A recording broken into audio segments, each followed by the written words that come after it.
Game tracks. Okay, is this okay? PSG with the injuries, are they Lugo? Yeah, I think with the injury. Okay. No, Man of the match in the final outscared cookies. The thing is, I'm being serious. The thing is, Bill.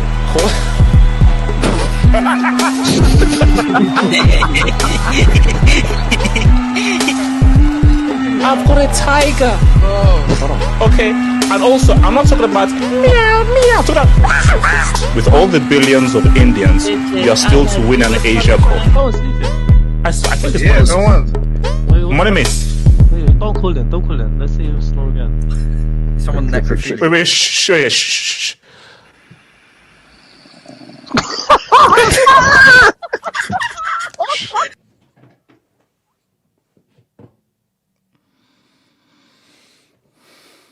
That's crazy. Wait, was I snoring on stream one day? Yeah, you were snoring. Money mates, that was you. Money mates, that was you. No, because we stopped and said, wait a minute, is someone snoring? Are they because you could see your volume bar going up? Money mates, that was you snoring. It was you sleeping. Money Mace had a long day, man. He had a long day. It's because HH is live streaming at like 1 a.m. Well, so guys, we're here, guys, we're live. So guys, what's going to happen? Show Liverpool back. Nope. Set Piece FC are going to win the EPL. It is confirmed. It is real. We're going to have an apology to Joao Pedro because everyone needs to apologize. What? Okay. Oh, no, thank you. What did Jabi Alonso inject Messi's daddy with? Because Mbappe is on a crazy scoring run. We're going to talk about Mbappe's epic form that he's been on. And have Bayern peaked too early? So that's the stuff that showed everything. Remember, guys, like the video, subscribe if you do. Remember, guys, I've got the meal. Shout out to the meal. I've got the meal. Like the video, subscribe if you do. If there's anything you wish to add to the show, if there's anything you wish to add to the show, feel free to send in a dub. Remember, guys, your dubs and the super chats goes towards helping this channel. Not one kobo goes towards OnlyFans. I already made that promise, man. It is what it is. All right, so did you celebrate Halloween? What's that pagan? Wait, do you want to drop a break? Wait. Dressed as Megamind. What are you talking about? All right, so moving on. Okay, so AK. So okay, how can I say this nicely? AK, I don't celebrate demonic holidays. Big up. Exactly, man. So AK. So AK. So I know that Satan has found you. What did Satan tell you to dress as for Halloween? I mean, I don't know all of that. Snow bunny. No. Okay, so AK, what did you dress as? What costume did you dress as? I had a Halloween party, and my friends all dressed as Mario characters, so I had to dress as a Luigi. Drop it. Wait, so you got dressed as a sidekick? Wait, AK, you're small. Why weren't you Mario? Okay. Wait, hold on. Let me drop. AK, do you realize that no one cares about Luigi? So, AK, do you realize? No. Wait. AK, do you? No. Let me explain. Do you realize that Luigi only exists to be a sidekick and a side chick to Mario? That's it. No one cares about Bombers Luigi's Mansion video game. He literally is there to kick Mario's side. Do you understand that? Why do you dress as Luigi and not either Mario, Wario, or freaking Bowser? HH first. Wait, can you bring up Cosmic's comment? So everybody had to dress as like something, and before I could choose Mario, somebody already chose Mario, and I wanted to be Bowser, but somebody already chose Bowser. Bro, AK, And stop making Funny it nigga, man, bro. Okay, Dress I as can't whatever read. you AK, we know HH went to a Halloween party dressed as Mbappe, full kit and everything. It's fine, bro. You don't have to take it. Okay, wait. So you went as Luigi because no one else was going as Luigi. Nah, that's what I was assigned, basically. Assigned? What do you mean assigned? You choose what you want to wear. What do you mean you're assigned? Let me explain. Wait, hold on. No, it's okay. Explain. Okay. Basically, to this party, everybody was assigned certain characters from the Mario game series and stuff.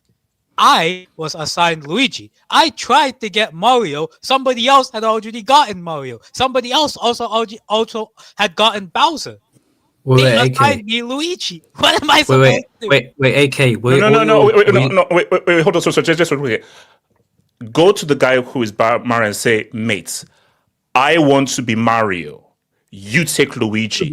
AK, this is why someone spilled milk on you. AK, it's time to take charge in your life. If you want people to stop spilling milk on you, go to the guy and say, no, I am Mario, you're freaking Luigi, you're a side chick, I'm the main piece, and you go as freaking Mario. AK, take charge.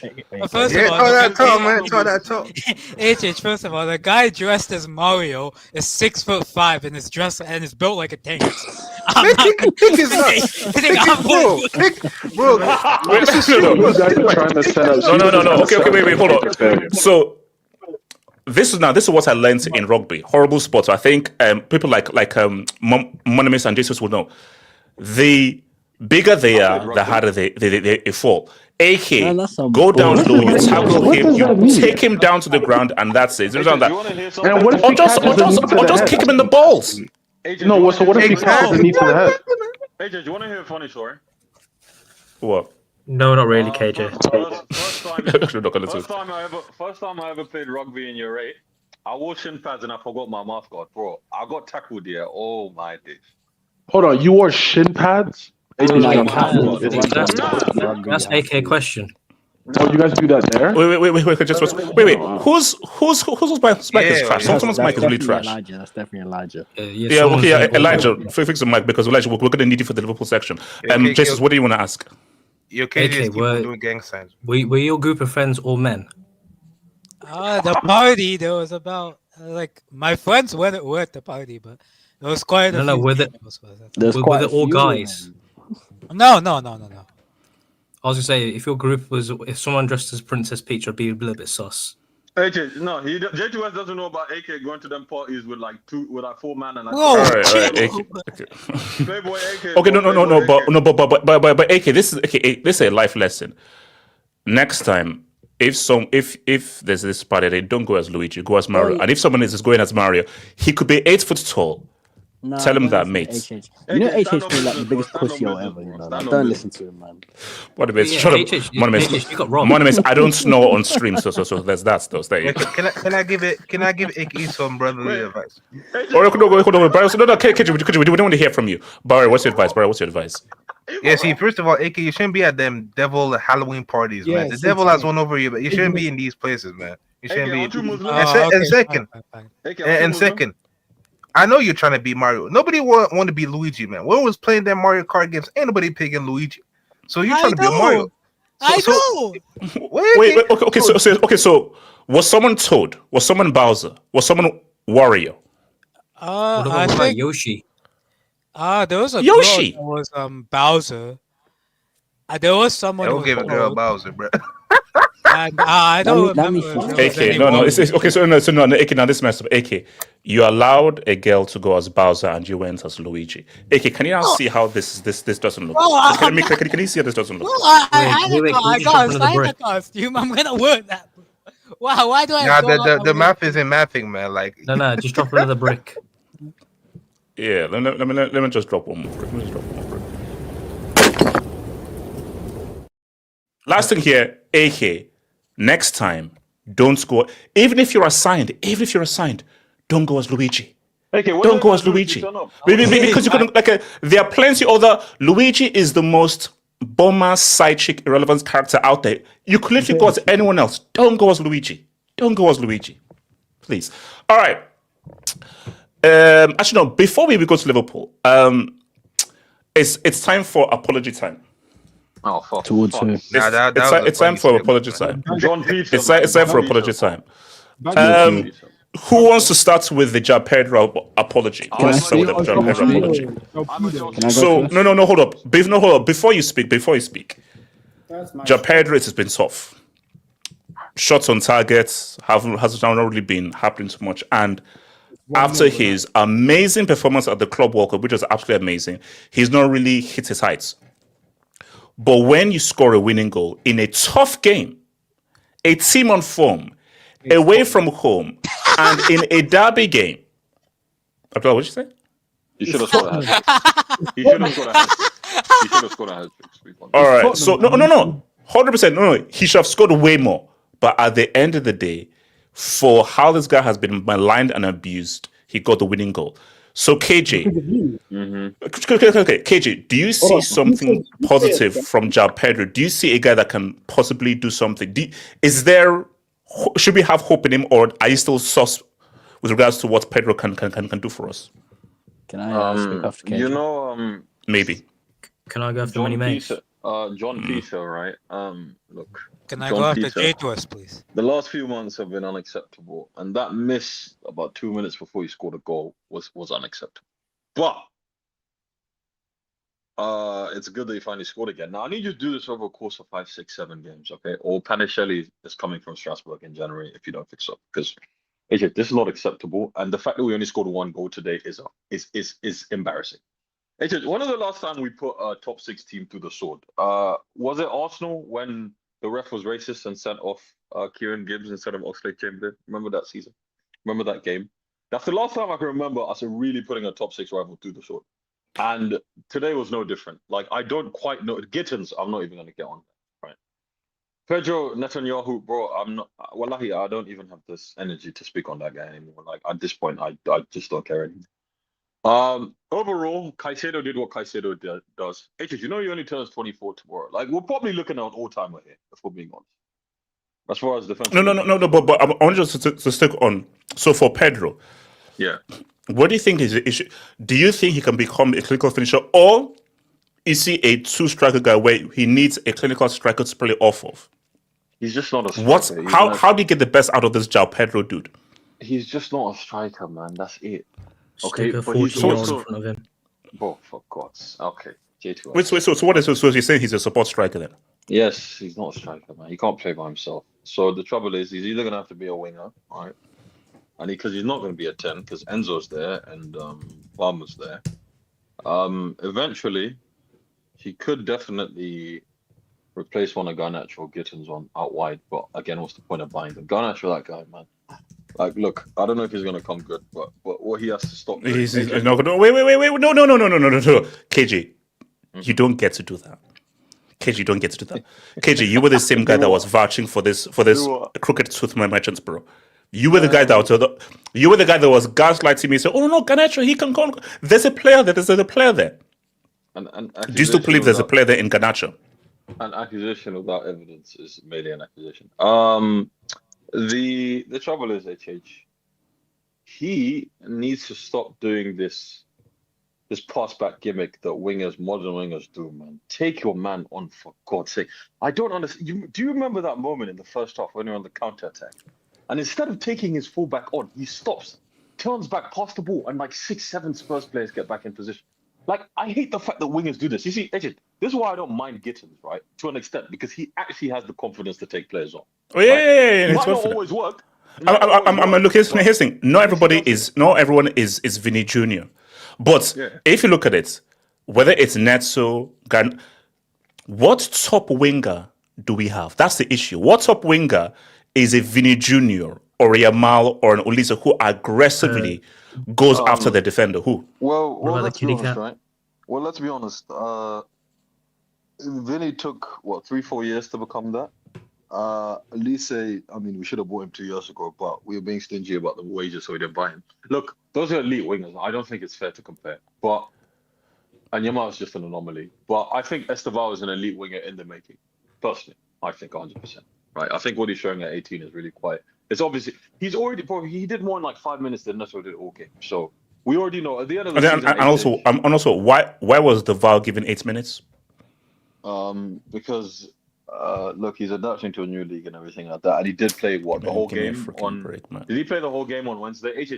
We got to consider some of these things. Like the guy's just coming into English football, and look, I already said I think by the end of the season he's going to be our starting wing, but I think that the way Maresca's betting him in, I do think he deserved more than 8 minutes today. At least give him the last 20, because I think we're definitely scoring more goals with him on the pitch. Yeah, as far as your draw question, HH, we still need to address that. By the way, your cousin Emega at Strasbourg in France is coming to Chelsea next summer. So we already have a striker coming in next year. Now that Panicelli guy, who's the top scorer in Liga this season, is 22 years old. He's very good. He's very good. He could possibly be another one, but I wouldn't be surprised if he went elsewhere. Now, if both of those guys come in next summer, look, I mean, I think Ligue 1 is a great development league, but as far as strikers are concerned, I don't quite know. So right. I do think we're going to next summer anyway. Man, so talks been Joao Pedro. Can you get back to scoring form? Can you pull up my AVI, please? Shout out to the Tiger who missed the open goal today. Yo. Wait, is he back to kittens? Is he supposed to be No, he's still the Tiger. He's still the Tiger, according to HH. That was a bad miss. Wait, is he a blind tiger? That was a bad miss. I'll give it that. Talk on Al. Al? Wait, Al or Val? Like, no. Joao Pedro. Joao Pedro. Wait, HH, you just pull your hamstring. Joao Pedro. Joao. So basically, what is missing from me? Do I have a 30-goal strike on my hands? Do I have a potential 30-goal strike on my hands? Do I have a potential Drogba successor or a potential Costa successor? Well, Drogba's never scored 30 league goals, so I don't know where you're getting 30 league goals. No, but he scored a clutch equalizer in the UCL final. And also scored a. Okay. Wait. Do you know about our UCL thing? Have you done that before? No, Elijah, I get that, but when you come up my player, I've got to respond. No, and that's it. So it's just a pure response. No, I know, but he scored a winning goal in the UCL final. What did Henry do now? UCL final in 06. What did he do? Continue. Keep going. Henry couldn't get the linesman attention because Barcelona were offside. But anyway, it was clean. It was clean. No, but anyway. Listen, when you see games like today, it sums up who he is as a player. I told you in the summer, this guy's a false nine. He's not actually a striker. Like, the most league goals he scored was 10, and 5 of them were penalties. So we have to partner him with a striker. That's what you're trying to tell me. Let's not partner with him with a striker. It's just, if you guys had goal-scoring wingers, you could play as Joao Pedro. Because, like, for example, Joao Pedro would work well, for example, in like a Liverpool team that had Mane and Salah. Because Mane and Salah scored 20 goals. So that way the striker can do more link-up, more passing. But when you... Or in a Bayern with Serge and Olise. Yeah, I guess so. Because when you got wingers who don't score goals, like Neto, he stays wide, he crosses the ball. Garnacho, bad decision-making. Kitty Cat, we saw what happened when he gets in front of the goal today.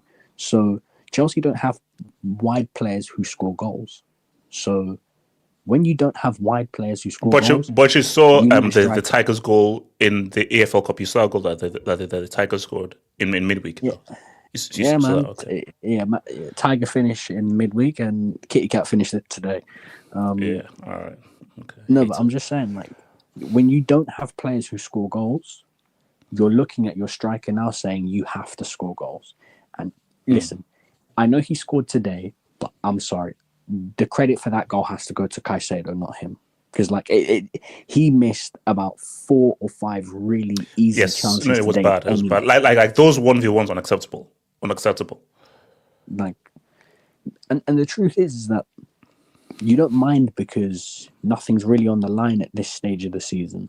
But the problem is that if you're playing like good teams in the UCL or a FA Cup quarterfinal, FA Cup semi-final.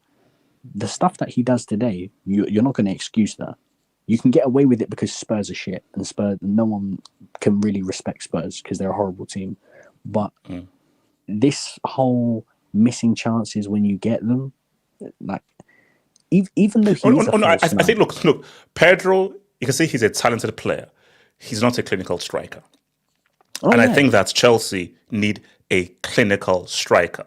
Like, what's it called? Stomp the Yard from Stockholm. That guy fails the ISIS. That guy is garbage. But he's far more clinical as a striker than Joao Pedro. And insult Stomp the Yard from Stockholm all you want, but Stomp the Yard from Stockholm scores goals. He's clinical. He knows how to score goals. The thing with Pedro is, there's a quality player here. But I think if Maresca gets on the training ground and train this guy on field, because what he needs to work on more than anything is just goal scoring mentality and being a pure corporate finisher. Because if he's into a corporate finisher, you can't train finishing. Genuinely, finishing is all about like your composure, how you see the goal. You can train people to get into the position, but in terms of a finisher, bro, you either have finishing or you don't. I'll be real. Like, wait, hold on. Does everyone agree with this? That you can't train finishing, that you can't get better at finishing. You can train getting into depending positions. on his age. Depends. I think it depends. I think you can. I think no, guys. I swear I've seen guys. No, if you're 28, 29, it is what it is. But if you're in your early 20s, you can be better at finishing. You can improve your finishing. I think you can train getting into positions. You can't train finishing. Like when you're one-on-one with the keeper, that composure. Some players you have can't it, train composure. You can't train composure. You can't train composure. Some players have it, some players don't. Like, okay, no, I get it. I think composure is like a personality trait. It's good, but finishing is just that, bro. This is how you position your foot. This is how you position your body, and just stay on our training ground. And we're gonna do like 50 drills. Boom, boom, boom. Okay, tweak. Boom, boom, tweak. And we're just gonna do like 100 shots on training. Money, quick question. The two most dramatic, like let's say, transitions from winger to striker the last like 10, 12 years, probably Aubameyang, Gyokeres, right? That's probably the two most dramatic, like, players who transition from winger to striker. I don't think those two. They were decent goal scorers as wingers, right? When they became, they were not amazing goal scorers. And also, you're missing the greatest of all time, Henry. Position change. I think it's the position change. No, I'm saying but even Henry, years. Henry had a composure in front of goal. It was just he got into better goal scoring positions as a striker, so he got the opportunity to finish more.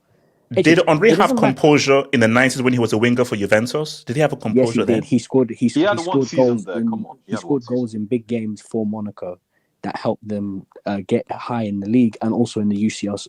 Also in UCL late stages against teams like Juventus. So what you're saying is, Joao Pedro can never become a quality finisher. So his finishing can never improve. That's what you're trying to tell me. I can't see this guy scoring more than 20 goals in a league season. You know, when I look at Joao Pedro, do you know who I see? I see Gabriel Jesus. Samba skills, technique, Lala and Sasa. But, you know, Jesus came out with quotes saying, I'm not a striker. I'd cry when Pep Guardiola plays me striker. I want to play football matches. I want to get on the ball. I do everything but score goals. I look at Joao Pedro, I see the same thing. Like, first touch is great link up. He does little flicks around the corner and creates great avenues of space. The guy's not clinical. And when you put him in front of goal, like, I'm sorry, any serious striker walks away today with the match ball. They just do. Like, and the thing, you can't teach composure. You either have composure in front of goal or you don't. Like, you need to be calm. So does everyone else agree with Moneymace that Joao Pedro cannot improve his finishing because his composure can't be improved? Yeah. All he can do is change his position. You know, I compare him to, you know how Sterling was never a great finisher, but when he went to City, you saw Pep Guardiola teach him get in the right position because he'd always get in the right position. That's how many chances did Sterling miss a game? He missed it was like 4 chances he missed per game. He missed a lot of chances. But he scored loads of goals. Yeah. It's just because he got in the right positions. That's all Joao Pedro can do. He can't actually finish his actual finishing. It's just his positioning, where to be in the box. But then you got dumbass wingers, so you can't really do anything. If we had goal scoring wingers, like who's if there's no Palmer in the team, who's creating? Esteval could be that guy, but doesn't start. Yeah, but he doesn't start, so there's no consistency. Like So- even look at Joao Pedro's career in the Premier League. Oh, The last AJ, two do you seasons, remember- he's got do you 9 goals and remember then the 10 Sunderland goals. game? Do you remember the Sunderland game? There was a chance he had to shoot, and for some bizarre reason, he tried to lay it off to someone else. Exactly. Oh, yeah, yeah, have yeah, that yeah. instinct about him. Clinical That's strikers why. don't do that. They're selfish. So that instinct cannot be developed. You either have it or you don't. You have it or you don't. have it or you don't. HH, say what you want about, like, for example, Osimhen. Osimhen's not the greatest technical player. The first touch isn't great. But when Osimhen has the gets in the instinct. position to finish, you can tell he's a striker. Whether he scores or not, he's always making a decision that you would expect a goal scorer to make. Joao Pedro always doesn't make that decision. No. But again, look, I don't agree. Look, the chances that he doesn't may be high, but to say that there is no chance that if he gets a really good coach and they really work hard in training, in just training his finishing and just trying to get him a lot more confidence in front of goal, that he cannot develop into a better finisher. Maybe not an elite finisher, but a better finisher. So if, let's say, he maxes at like 10, 12, why can't he now max it at like 18, 19, 20, 21? If he improves, okay, he may never get to 30 or 35, but he can get to 25, to 24. 25 that's a lot, goals man. is insane in the league only, by the way. You know, only the elite strikers in Premier League history get 25 goals a season. Yeah, no, that's a You're lot, talking man. about, AJ, you're talking about elite finishers, guys like Van Nistelrooy, Van Persie, Henry, Aguero, Vardy, Kane.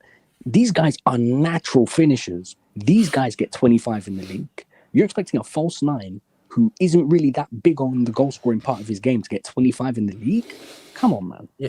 HH, have you seen? Look at his career in general. The amount of goals he scored. The last 2 seasons at Brighton, 9 goals and then 10 goals. 9 of those goals in those 19 last 2 seasons, they're penalties. He's not a goal scoring striker. He's the one that allows people to play. Yeah, and he's not going to take penalties for Chelsea. It's going to be Cole Palmer. So I asked the streets. So I asked the streets to say, so can Joao Pedro develop into a better finisher? 18% say don't know. 26% says yeah. 57% says nah. So I think he could, but wait, hold on. Yeah. So Barry, and then let me get a double, and we'll go to the next topic. Barry, what do you think, Barry? Can I speak after Barry, please? yeah, in those kind of situations, I always want to give a benefit of the doubt to the player, even though there's not a track record of him like being a consistent week in, week out goal scorer. The thing is, he always finds himself in these positions. But if I was like a coach or just advising, I'm like, spend one summer just trying to work on your finishing, composure. Then you could do it, man. Like I want to say 25, because 25 that's a lot. But like 18, 20, we could get there. We could work with that. Yeah, but Barry, is he going to want to work on that? He's not. I don't he's think. not a selfish player.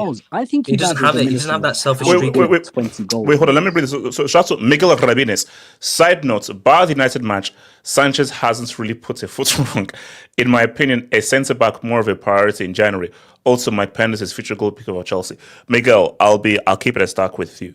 Miguel, if we are serious, we need a better keeper than Robert Sanchez, bro. But the thing We is, need a better keeper. I can't wait for November 25th. You had a Wait, hold on. Sorry. Elijah and then Jesus. Elijah, what are you saying? You had one, the guy you had bought from Chicago, and you got rid of him. All right. No offense to Obama, no offense to MJ, no offense to drill music. I'm not sure getting a keeper from Illinois is what I'm looking at. Man. I'm looking at a much more height. No. But Miguel, we need to know. Okay, hold up. Do we now need a finisher? Yeah, from what you guys are now saying, because I thought the priority was center back and keeper.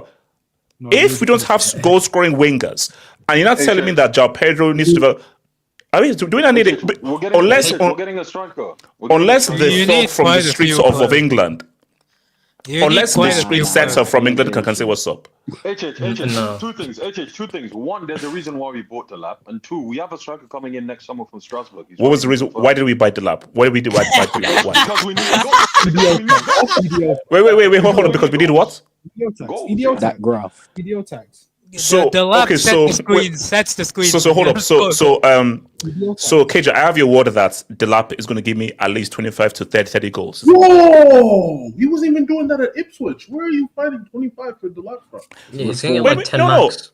He just said that we got. Look, I'm moving on. Elijah's back with Can I speak on Chelsea? Over 2 seasons, not over 1 season. So okay. So AK, real quick. Yeah, man. Shout out J. Joe, man. What is that? 2 goals or 3 goals this season? 3 goals. All right, so let's move on. Let's move on. I got James West. Okay, let me meet the man. Okay, so AK, what do you want? So AK, what do you want? Be very just as a reminder, for the HH, Holland has 12 goals. All right. Okay. So here's all right. Okay. All right. I have a question just quickly. You know how you said double means you wear a Kane shirt? If he gets double the double, Elijah is Michael with Elijah. Elijah is Michael with Elijah. All right. So Elijah, let me get you in here, Elijah. Let me get you in here. So Elijah, here's the question. So Elijah, do you believe? Are they back? No. First of all, the GA magnets raise his ugly head once again. Come on, Liverpool back. Abdallah, can you just Abdallah? I mean, as much as I'm not even scared of Liverpool, man. I'm not even scared of Liverpool. No, wait. So hold on. So Elijah, are Liverpool back? No. There's still room for improvement. Like, it's a great win. It's great to stop the slide, especially in the league. But there's still work to be done. There's still more. There needs to be more time for these guys to actually like gel together. You can see that. I mean, our veterans who've been there for a while, the ones that are like getting the job done. They're finished. Elijah, can I ask you a question? Hold on. I've been, even though my work schedule has been absolutely horrendous, but I've been watching the streams and I've been hearing the disrespect. It took people 8 years to try to disrespect that man on the right-hand side from Egypt. And he deserves the criticism. But no, Elijah, we've been here. We've been here since GAs in the finals. Let him finish. No, Elijah, I defended him. Money May says that he dribbles with his knees. That's what Money May said. But continue. What? Elijah speaking. Elijah talk. Elijah. Money waste. You did not defend him. I've been watching. You did not defend him, not one time. I'm just saying, yes, he deserves the criticism because we need the guy to step up, because what he did last year, of course we want him to do it again, but he wasn't up to standard. He deserves the criticism. Now, to be revisionist and try to like discredit who he is, that's ridiculous. He's now sitting. I mean, Salah's now got 250 goals for the club, and is tied with Wayne Rooney for the most combined goals and assists for one club in PL history. Let's go. I'm happy for him. But there's still room for improvement. I'm sure this could be a result of okay, so what do you think has been missing from Liverpool? What has been the thing that if we were to say one thing that has caused this malaise, what has it been? The defending. So even if you said they've won, but you don't feel they're back. So what is it that Liverpool are still missing before you can say we got a mojo back? Oh, malaise! I never heard you use that one. Yeah, but that's a very good word to use. I can't even lie. But no, like the defending has not been great. The defending at times has not been great, especially set pieces. And I mean, conceding goals like it's nothing. Like, we already have conceded 14 goals in 10 games. Like, that's nasty. So that's basically like a goal and a half per game. So you're already pretty much down 2 goals. Okay, but even does he? Never mind. It's not worth talking about it. But no. Okay, but Elijah, here's okay. Can we just have a brief Salah discussion? Elijah, is there anything wrong being called a GA magnet? Is there anything wrong in that? There's nothing wrong with being called that. I mean, he said it himself. He says it himself that he's not the most aesthetically pleasing type of player, but he does what is needed to help his team win. Now the problem is what people try to. No, but you see, I'm not Money Mason. I'm not just. You see, Elijah, Money Mason and Jates West, they're very evil, negative people that live and they breed on negativity. Yeah, I'm not. Very so funny, see, Jates West and Money Mason, they use GA in a way to denigrate Salah. I used in how to praise him. He's a GA magnet. So let me see, when you look up GA in the dictionary, you see a picture of Salah and Elijah. There's nothing wrong there to be called a GA magnet. There's nothing wrong. No, I know. Website called the eye test, by the way. There's nothing wrong with being. I mean, the guy. The man said himself. He was garbage, losing the ball. Wait, what was that? But no, I mean, I'm being serious. Like when he wasn't great, he deserved all the criticism possible. Like because when we needed a guy to step up, he wasn't stepping up. Today, he's actually stepped up, and we need that to be on a consistent manner. My biggest concern is just like when we start the game, we cannot be giving up chances. Like first 5 minutes, Morgan Rogers. If it wasn't for that man from Georgia, shout out to Atlanta and to Tbilisi. That one was Vili, bro. Morgan Rogers was going crazy, bro. He's watched. Morgan Rogers, the one that hit the post. If it was Freddie Woodman, that's bottom corner. Promise you. Because Sar had something kind of similar in the League Cup game, bottom corner, easy. But so basically, my thing though is for Liverpool, you're still not convinced with this win. Like you still need something more. I just want consistency, bro. That's all I want. Like winning is great, but when you win, you also gotta turn it into, it's gotta become a pattern for you.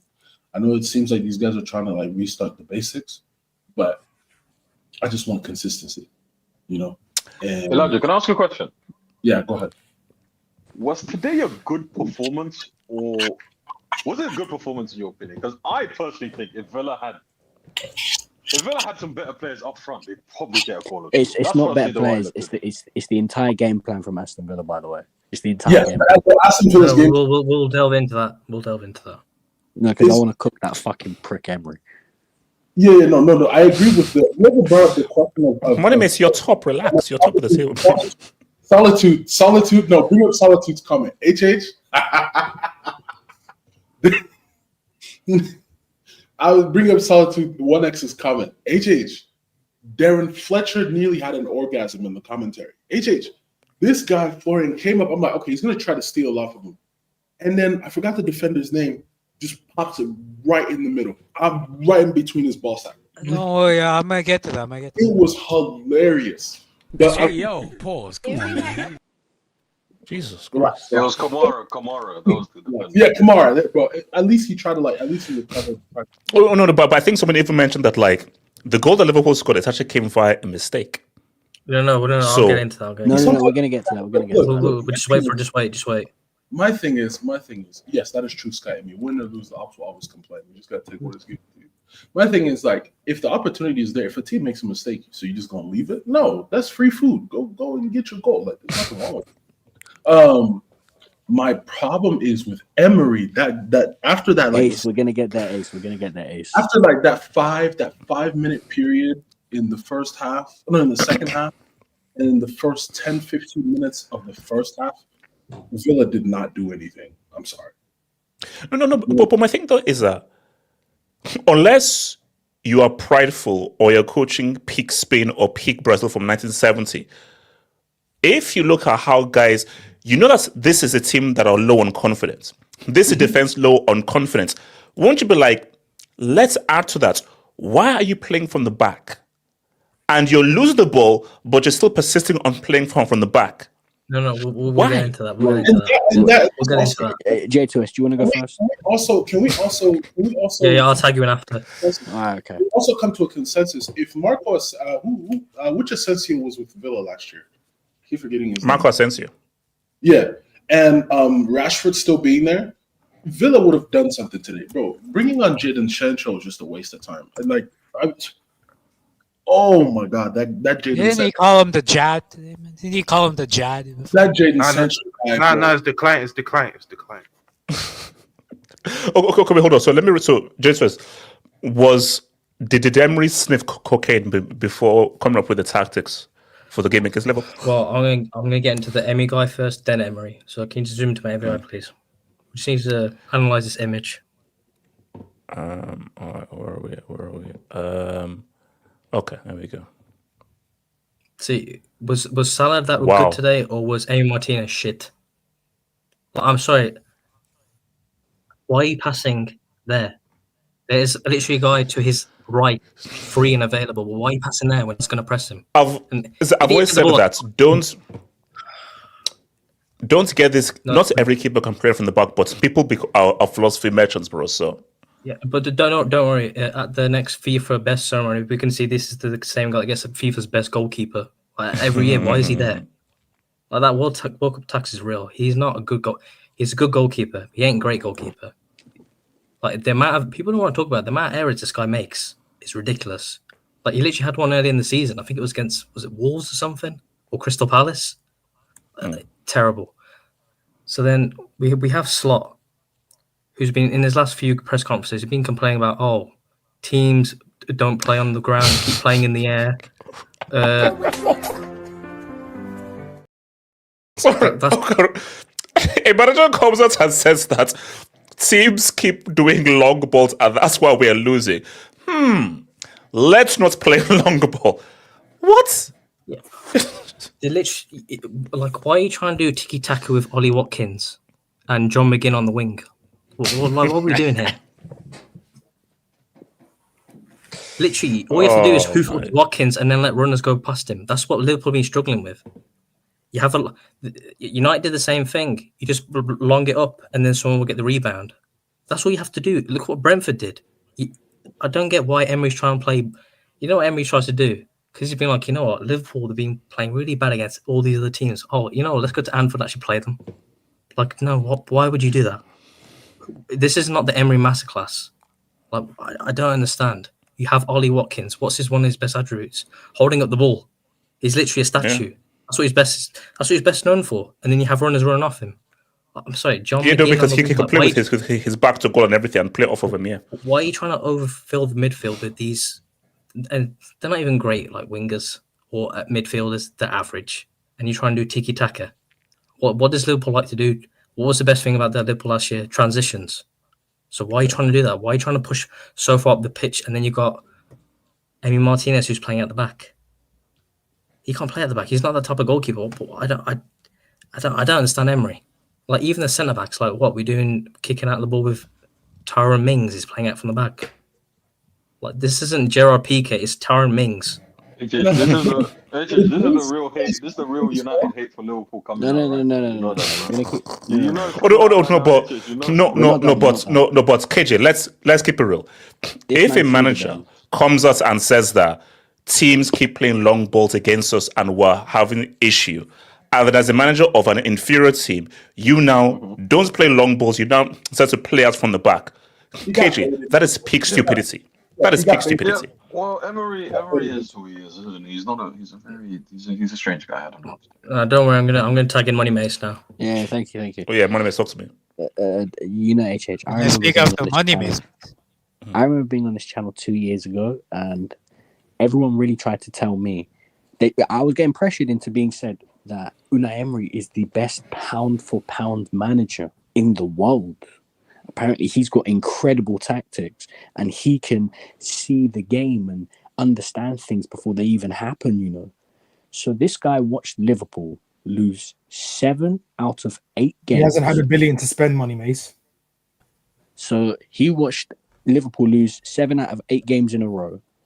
And all these 7 games, Liverpool lost by teams playing in the wide areas and playing the ball long.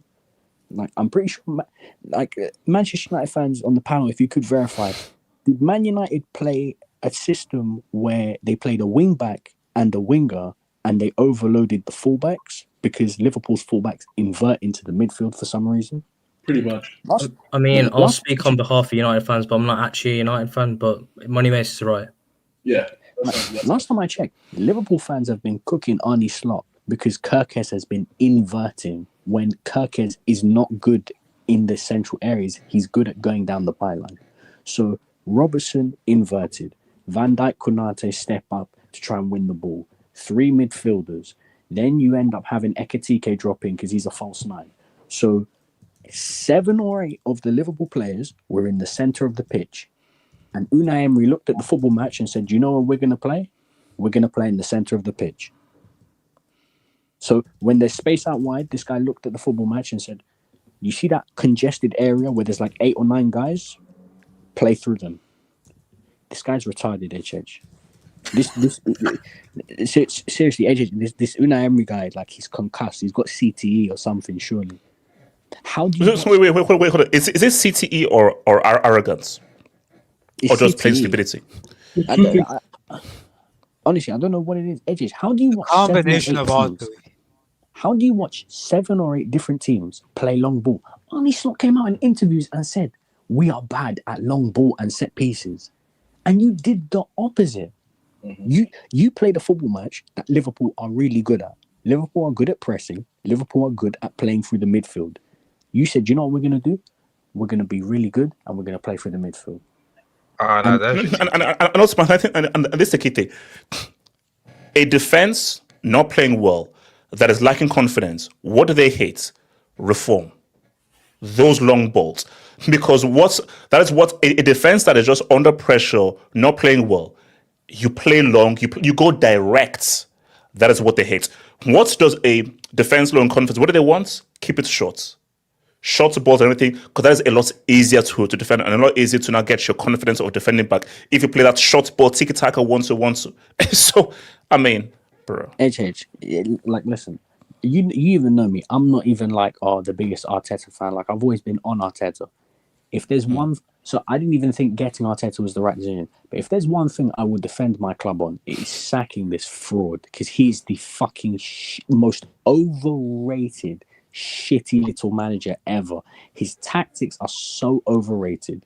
I'm telling you, if you have Unai Emery manage your football club, he will frustrate the life out of you because he always does something so stupid when the game plan is staring him in the face. This guy is one of the most overrated managers in the fucking world.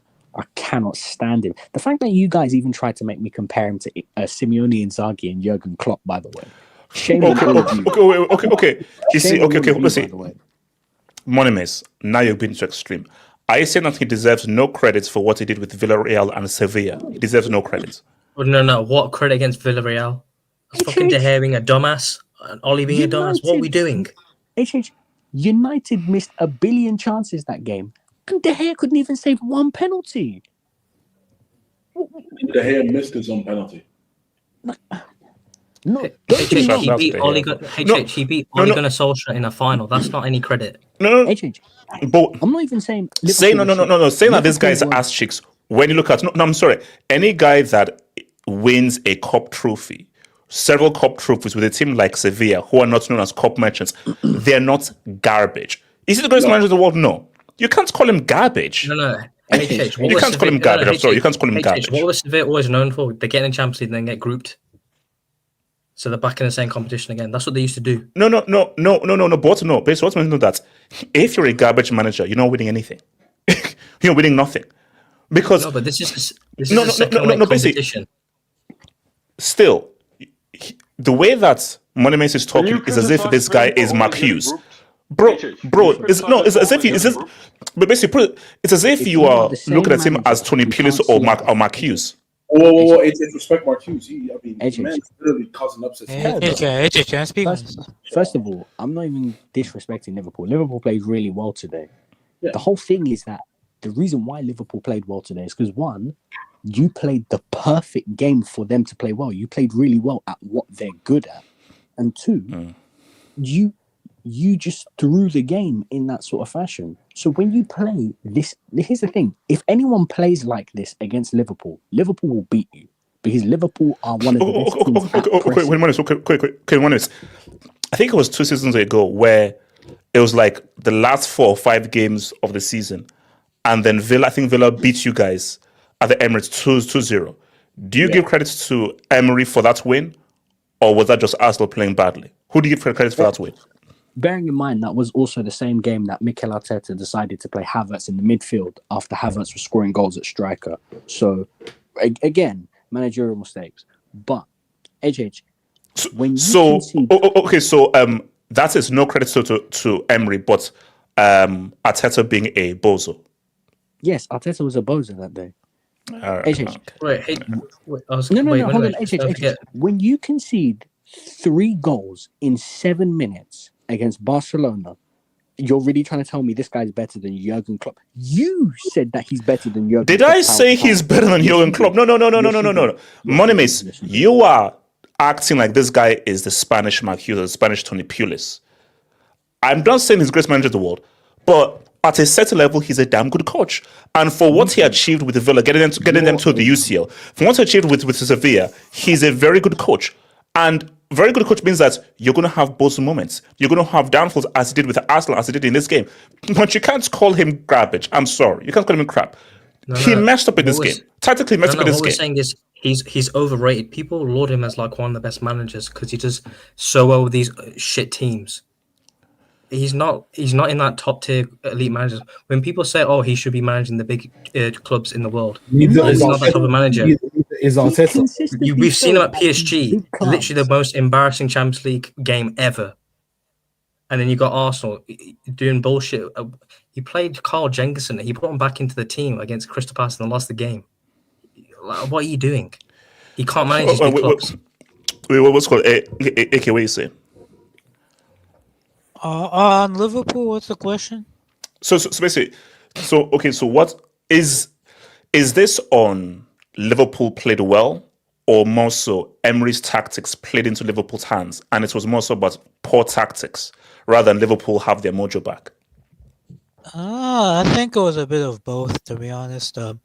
Liverpool, they played with more energy than they usually do, more hunger and all that, all those buzzwords, but I also thought Villa trying to continuously play out from the back. They didn't have great wingers. Yeah, I just think they weren't like at the level. But Liverpool, they did play well. But did you hear what Van Dijk said at the end of the game? Wait. What did the Dijk say? So he basically said, let me just bring it up here. Hey, don't misquote him, bro. Yeah, you guys sued. Yeah, right here. He said some of the takes are absolutely ridiculous, but we have to deal with it as a team. Some of the outside noise can obviously reach some players. Last season, everything was sunshine and rainbows, and now it sounds like we're going to be in a relegation battle. Sorry for the long answer. I don't understand. No. Wait, hold on. What do you mean by he's not wrong? Now, nobody. No. So is there more? Okay, is there more that he said? That's basically the quote, yeah. On the board, I'm saying though is that, like now, I never said relegation battle. If you lose, 6 games in a row, I'm sorry. If you lose 6 games in a row and you are auditioning to be Ice Spice from Amsterdam, you are going to get cooked. And Van Dijk, you deserve to get cooked. So him saying, things were ridiculous. Bro, you lost 6 games. You lost 6 out of 7 games. If you lose 6 out of 7 games, we are going to ask real questions. So I don't know what he's on about. But people were. Van Dijk. Now you're not. See, now you're not living in reality, bro. You're not living in reality. It's not just now, bro. You lost 6 games in 7. You spent close to 500 million. You're supposed to, be this great team with all these fantastic galactical level players. And you're nowhere near living up to expectations. Bro, just because you won 1 game doesn't give you, we won this game. You didn't go through a blip of losing 2 games. You lost 6 in goddamn 7. Wait, hold on. Okay, let me ask a question. I'm just looking at what all the streets are saying. Do you think Van Dijk has seen the AI memes and the twerking memes? Of course. Oh yeah. Yes. Van Dijk gets rattled. Van Dijk gets so rattled. He gets so rattled by these. He got rattled. So you feel like if that interview is fueled by, he felt insulted by the twerking memes and everything. Yeah, Do you think that's of course. The videos have like 4 million views, 100%. There's no way you've not seen a 4 million view video, man. Come on. Okay. Let me ask this. Do you think he saw it scrolling, or do you think one of his kids sent it to him? One of his Nah, he probably searches. You know these players, they probably search their name, right? Wait. After the game. Wait. Hold up. No, this is actually no. This is interesting. Even if they play well. This is why I disagree. If you know you're playing badly, do you go online and type in Van Dijk and see what guys are saying? Bro, Yes, I think there are other. No. What you do is that if you've played well, you go online and search your name. If you know you've played bad and you're losing, why would you go and search your name up? Apparently, 1 second. Just apparently, according to my fellow countryman Ragnar, apparently it was on Dutch TV. It was put on Dutch TV. All these memes about Van Dijk. Oh hell no! No, guys. If you've been to red light districts in Amsterdam, come on, it makes sense, bro. Come on, bro. Like, come on, it's Amsterdam. There are different around there, bro. Imagine you're him. You're just trying to watch TV after a long day, and you see your quick memes of you. Barry, now that'll be pissed. Okay, hold on. AK, continue. And they'll come to your plan. Yeah, in terms of the game, it's very interesting, HH, how we had all the discussion about Sally Field, and he scored today, but Liverpool seemed to play very well when a certain German twink doesn't seem to touch the pitch. What are you trying to say? You know exactly. We talk about Salah and Salah, by the way.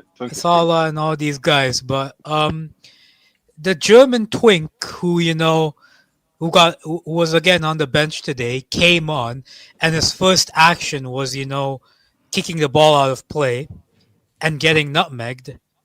Bro, why don't let's talk about him, bro? Okay, not talk about him. Wait. Footwork. It's non-existent. It's still, is he 0 0-10 now in the Premier League. Not too much, 0 goals, 0 assists in the Premier League. Still, not too much. His only assist, I think. Let's relax. Chill out. His only assist came What are you against. What are you gonna do, Cosmic? What are you gonna do? Chill out. His only assist, came against. Came against, you both are behind the screen. Y'all ain't gonna do nothing either. This is a disgrace. We hold on, AK. Yeah, his only contributions to goals, came against German team. Quite interestingly. Strange Things season 6, man. Wait, you know that other nickname makes more sense for that image. I don't want to hear that name. Hold on, AK. What's it? Like boy in striped pajamas route. Why can't we talk about Florian Havertz? Florian Havertz. I graduated, Cosmic. I graduated.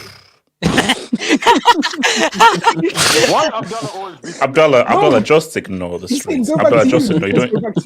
I know, Abdullah, just ignore it because you get triggered way too easily. Get a life. All right. Okay. So no. Bring up this comment. Wait, bring up his latest comment. No, I'm not. No. Jade Swiss, why do you want to instigate this? Let's just let it go. Because it's funny. AK. Oh hell no! Yes. Yes. Oh, wait, is this guy? No. Go on then. No, don't. My degree. You want to see my degree, pussy, yo? Chill, man. There it is. Oh no, don't show your shit. Oh, don't show your name, bro. Oh, he's cooking. Well, there you go. There you go, bro. Yeah. Cosmic, unless you want other proof, but Cosmic, Cosmic, type in the chat. Where's your first? He started it. Wait. James was don't instigate. AK, what's it? AK. No, HH. All I'm saying is, Cherokee has 2 goals and 1 assist, while Wirtz has yet to do anything in England. So AK, you're saying this to someone that doesn't believe in stats, though. What's the point? That's what I'm saying. So okay, so AK, are you saying that Squirts is a flop? At the moment, he's playing like one. Yes, he's playing like a flop. By the way, what does doxed mean? What does doxed mean? I don't know what it means. Wait, can you just drop one? Can you just I drop don't know one? what it means. I don't know what it means. James, first, I can't even drop it because it's beyond the break. AK, keep talking. Abdullah, just mute the mic, please. Now that I have got the agenda out the way, in all honesty, I think you can't just judge if Liverpool are back based on just this performance. They have to be more consistent. Like if they go on a winning run in the Premier League of like 3 or 4 games, then I'll believe that they're building some sort of good consistency. I think the Real Madrid game is going to be very interesting. We're probably going to talk about that tomorrow, but I think it's going to be very interesting. But yeah, that's what I think on Liverpool. Let's see how it goes. Yeah. What's the question? Based on the history of £100 million plus signings, was it more likely the Wirtz would be a success or a failure? I always thought failure because I didn't think Liverpool suit him as a club. I did no for me. I thought that Wirtz would be pretty good, all right. No, I didn't think he'd be this ineffective. But I thought, first season he'd be all right, But I didn't think that he'd be like, bro, this guy just doesn't fit in this team. 2 Bundesliga 10s have been terrible. You want to know what's the problem? You want to know what's the problem? Did you see those Liverpool counter-attacks towards the end of the game? And did you see that Wirtz was like the 4th guy running in all of those attacks? Now, whenever Salah got to the edge of the box, Wirtz was never one of the 2 or 3 players on his side. And that precisely is the problem with the Wirtz signing for Liverpool. The guy plays too deep, HF. I'm sorry. I think that's. But okay, but KJ, here's where it gets tricky. No. Is that wait, hold up. If a manager calls you up and says that I want you, and because this is how you will fit into my team, there's seems to be disconnected because see every other player, boom. But this guy literally said to Verstappen, and he spoke to him and his parents that, yo, I want you, and this is how you will fit into this team, and that's why he chose them over Bayern. Yeah. So is it that Wirtz isn't as good as they thought, and the slot somehow has messed this up? Because surely and the slots must know how to use him. All right. I can respond to that. One. So then, okay. So was on the slot smoking crack by saying that, hey, I want you because I know how you fit into this team. No, Wirtz has a very nonchalant game, and I think that's something we've talked about before. He plays a very slow pace, and that he could do in the Bundesliga, you can't do in the Premier League. So his processing has to be much quicker. That's the first thing. The second thing is you obviously don't get as much space. But I think the third thing is, what signings has Slot made look good this season aside from Ekitike? And I don't even know if that's Slot though. Like I'm serious. Like what are we saying about the fact that? For Wirtz. Is this on the slot machine or Wirtz needs to improve his game and adapt? I just don't think they fit better. 60-40. I don't think it's either. I just don't think they so fit each other. Wait. So you're saying 60 for 64. Wait. 60 for slots. Yeah, 64 for in my opinion. Who said HH? Who called my name? I think it was J2S. He doesn't speak Liverpool in my opinion. Well, HH, I was going to say, do you ever think it will work? This whole Wirtz and Slot, do you think it'll work the way they're doing it? Because Slot is a very stubborn manager. He doesn't like to change. No. The way they're doing it is not going to work. I think that basically either you change the system formation to suit Wirtz, or this guy's going to be struggling with how this team operates. He'll outlast Slot, by the way. That's the thing. I'll be honest, bro. To be honest, bro, they just need to make it smaller. Sorry, just real quick. We could not look at that Wirtz is not a trash player. That this is a talented player. No, he's a good player. But sometimes players go to clubs and it's not a direct fit. Because, like, I did say a few weeks ago... Riquelme at Barcelona. I mean, not saying Riquelme is trash because he didn't work at Barcelona. No, that's the point. Like, Riquelme at Barcelona was not a good fit because Louis van Gaal didn't like players who took more than 3 or 4 touches and slowed down the tempo of the game. He wanted his midfielders to pass, to touch. Riquelme's not like that. Riquelme wants to get on the ball, drag it different directions, dictate the game. Louis van Gaal liked more functional players instead of expressive players. That's why he didn't like Di Maria at Man United as well. So like, for example, you see Wirtz. I said a few weeks ago, I didn't think Wirtz would work at Liverpool because from what I've seen as Liverpool as a football club, they don't like midfielders who take too many touches. What they want is you get the ball and you transition it as quick as you can to Salah, as quick as you can. Okay. When on what you just said, I'm just looking at what the streets are saying. If Salah is out of this team, does that suit Wirtz a lot better? Possibly. Yes. If everything now goes through him and you don't have to now cater to Salah, will that suit Wirtz a lot more without Salah in the team? Yes, because Salah and Wirtz need two different things from their game. What Salah needs is for him to be given the ball as soon as possible to be in a 1v1 situation. So that way he can get it, he can just drive at the fullback, he can then create a chance, he can then get a shot off. What Wirtz needs is very different. Wirtz needs to be playing in a team where everyone's circulating him, he's got passing options, and the game is sort of played at the pace that he wants it to. So it's if he wants to play it quickly, he can. If he wants to play it slowly, he can. But he's the one dictating. Meanwhile, Salah wants a game that's 100% all the time because that's the game that's going to get the best out of him, where he can create the most chances. So basically, Salah and Wirtz can't coexist. Not coexist, but I don't think we're going to see the best version of either if they play together. No. They can't coexist because what you want is the best version of Wirtz and the best version of Salah. So if I'm not going to get the best version of Wirtz while Salah's there, they can't coexist. I don't want a 60%, 70% of Wirtz. I want 100% of Wirtz based on the price that I paid. So the fact is that I can only get 100% of this player that we all agree is a super talented player if Salah into there.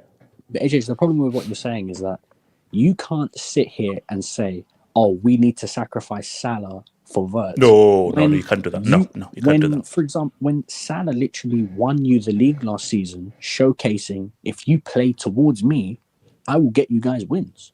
So it's up for... no, look. If it's between catering to Salah and catering to Wirtz, you cater to Salah. You can't cater to Wirtz.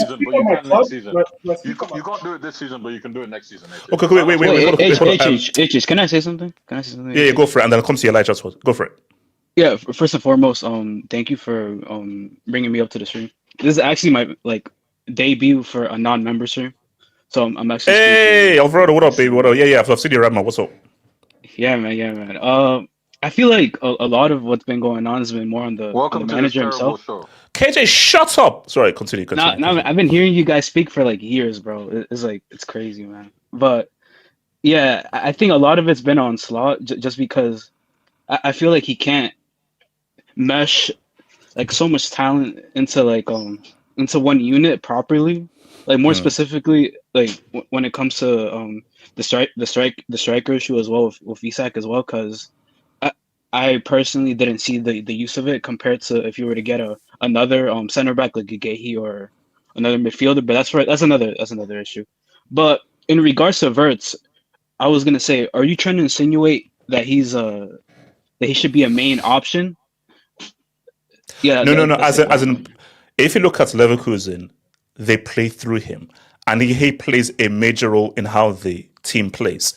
Yeah. But with how Salah is and Emirates, Wirtz just seems lost in how Liverpool are operating, and the way Liverpool are catered, they are playing towards how Salah wants to pretty much play. So what we're seeing is that maybe Wirtz can adapt. You see, we're just assuming that he looks rough in these few games.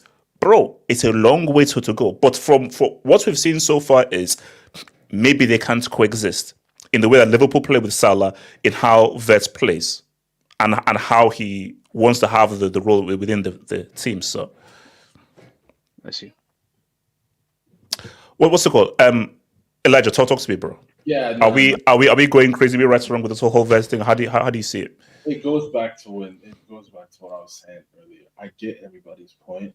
At times, I feel like at times it could be a bit disproportionate. It's a multi-factor thing. I don't have an issue with Wirtz being here. I'd like Wirtz being here. I wanted him to be here because it's not just about winning now, but it's also about preparing for life post Salah. I said this. This is about life post Salah. Salah is not going to be here for another 2 years, at least. So now it's about how can we play in a style that also fits these guys that have come in. Because Verts, Frimpong, Ekitike, Isak are two things. They're players that can help you win now and also help you win in the future. The thing is, we need to find a system that maximizes the talent of these guys. So Elijah, can Vets and Salah coexist? Can you get the best of Salah and the best of Vets on the same team? Me personally, I don't think the Salah thing is an issue. My issue is actually the Gakpo Verts thing, because they seem to a lot of times get in each other's way. And nothing wrong with Cody Gakpo. I love Cody, but we need to find a way where if you want Salah and Verts on the field, Gakpo can't start. If you want Gakpo Salah on the field, Verts can't start. Those two seem to get in the way of each other. It's pretty you could see it, like it's pretty obvious. Now, that's exactly what Eddie is saying.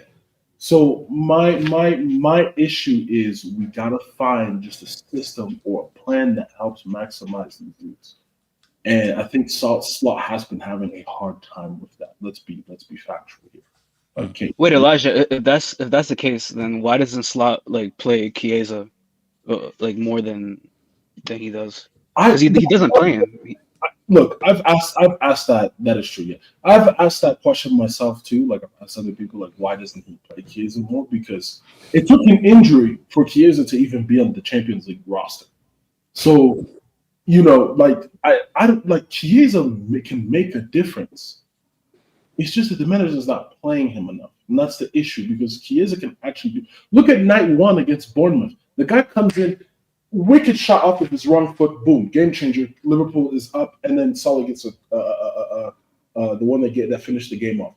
The week after that, I mean, Chiesa can make a difference.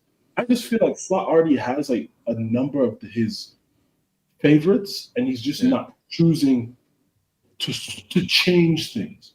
Because if you look at last season, first 8 to 12 weeks, the guy would literally be like, I don't like this. We're not playing as well. You go in here, you go in there, you go in here, you go in here.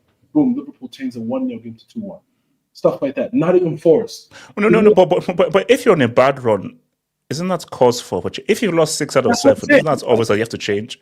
Exactly. That's what I'm saying. I need him to be that manager again from last year. For example, the Nottingham Forest game, it's not working up top. Let me go and bring Jota on. Okay, brings in Jota immediately. Corner, goal, 1-1 draw. I need him to be much more. It's not just the players, but I need him also to be effective.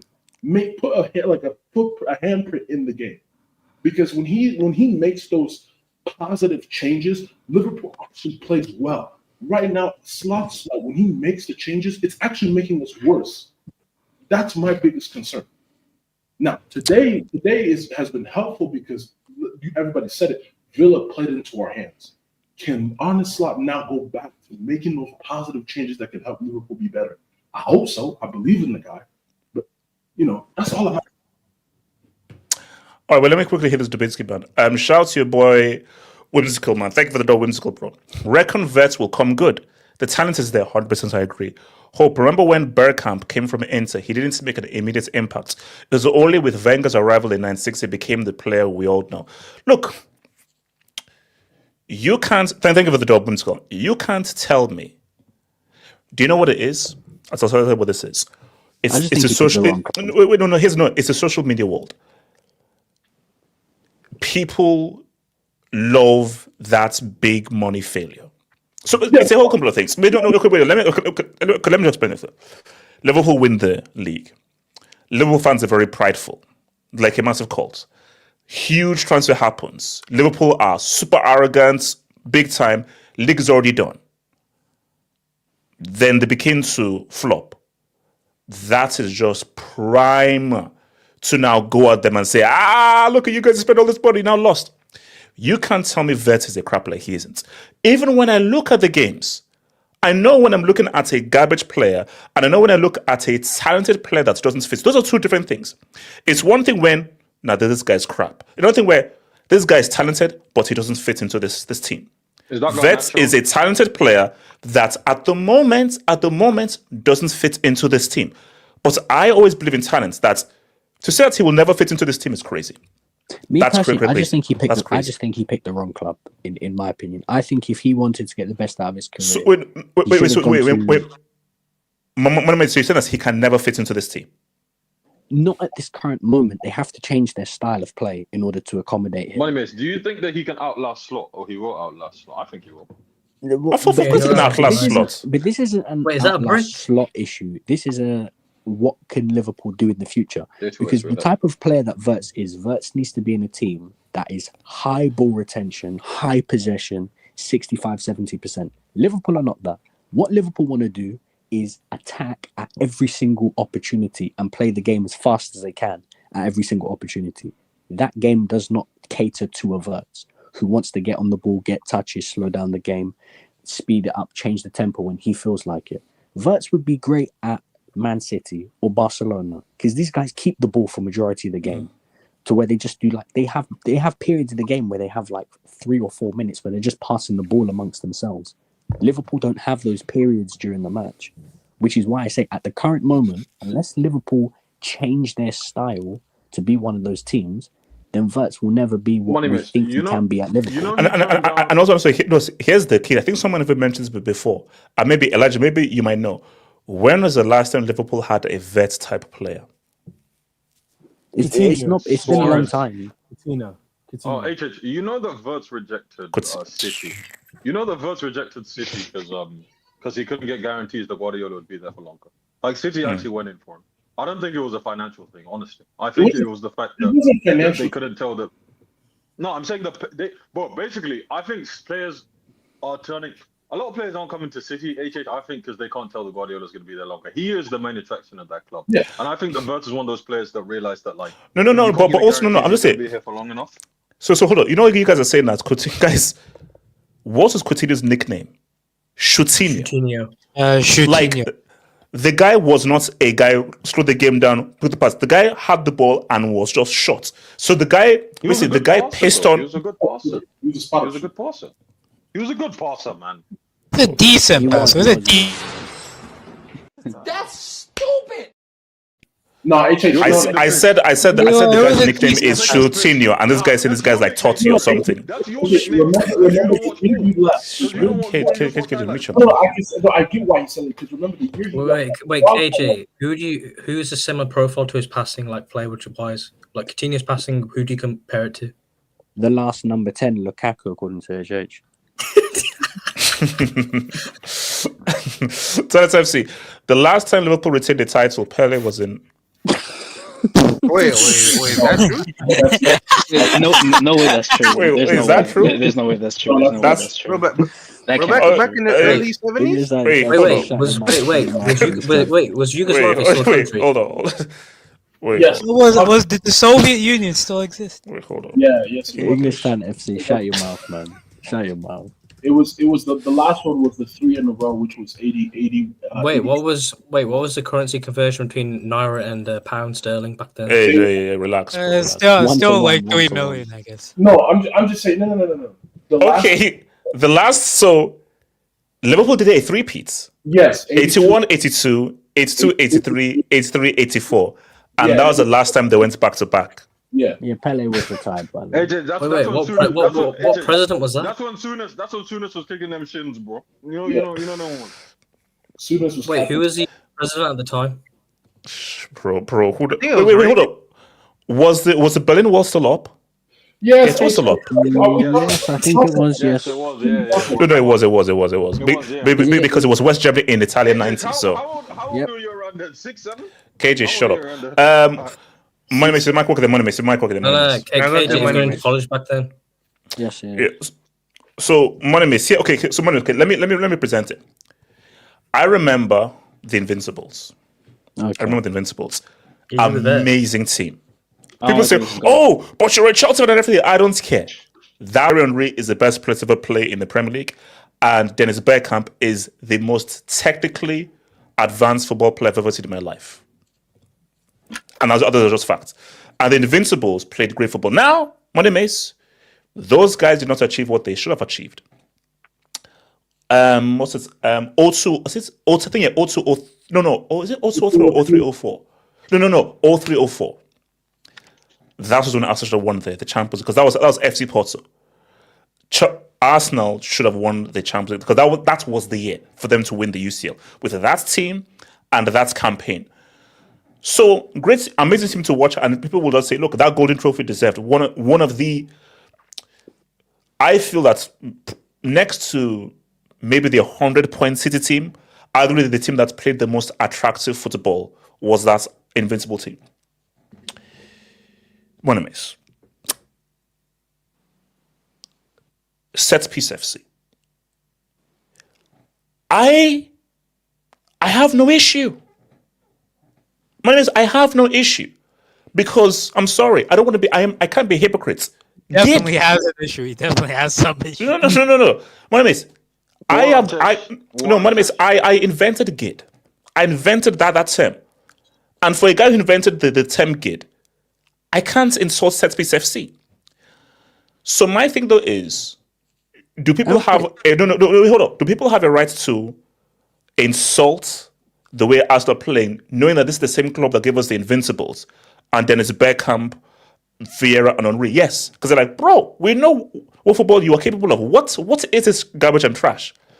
But at the same time, if Arsenal set piece their way to a league title, 10 years from now, no one's going to care.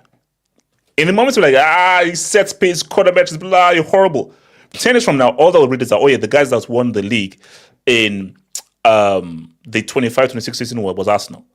Who knows what kind of football was played in the 82-83?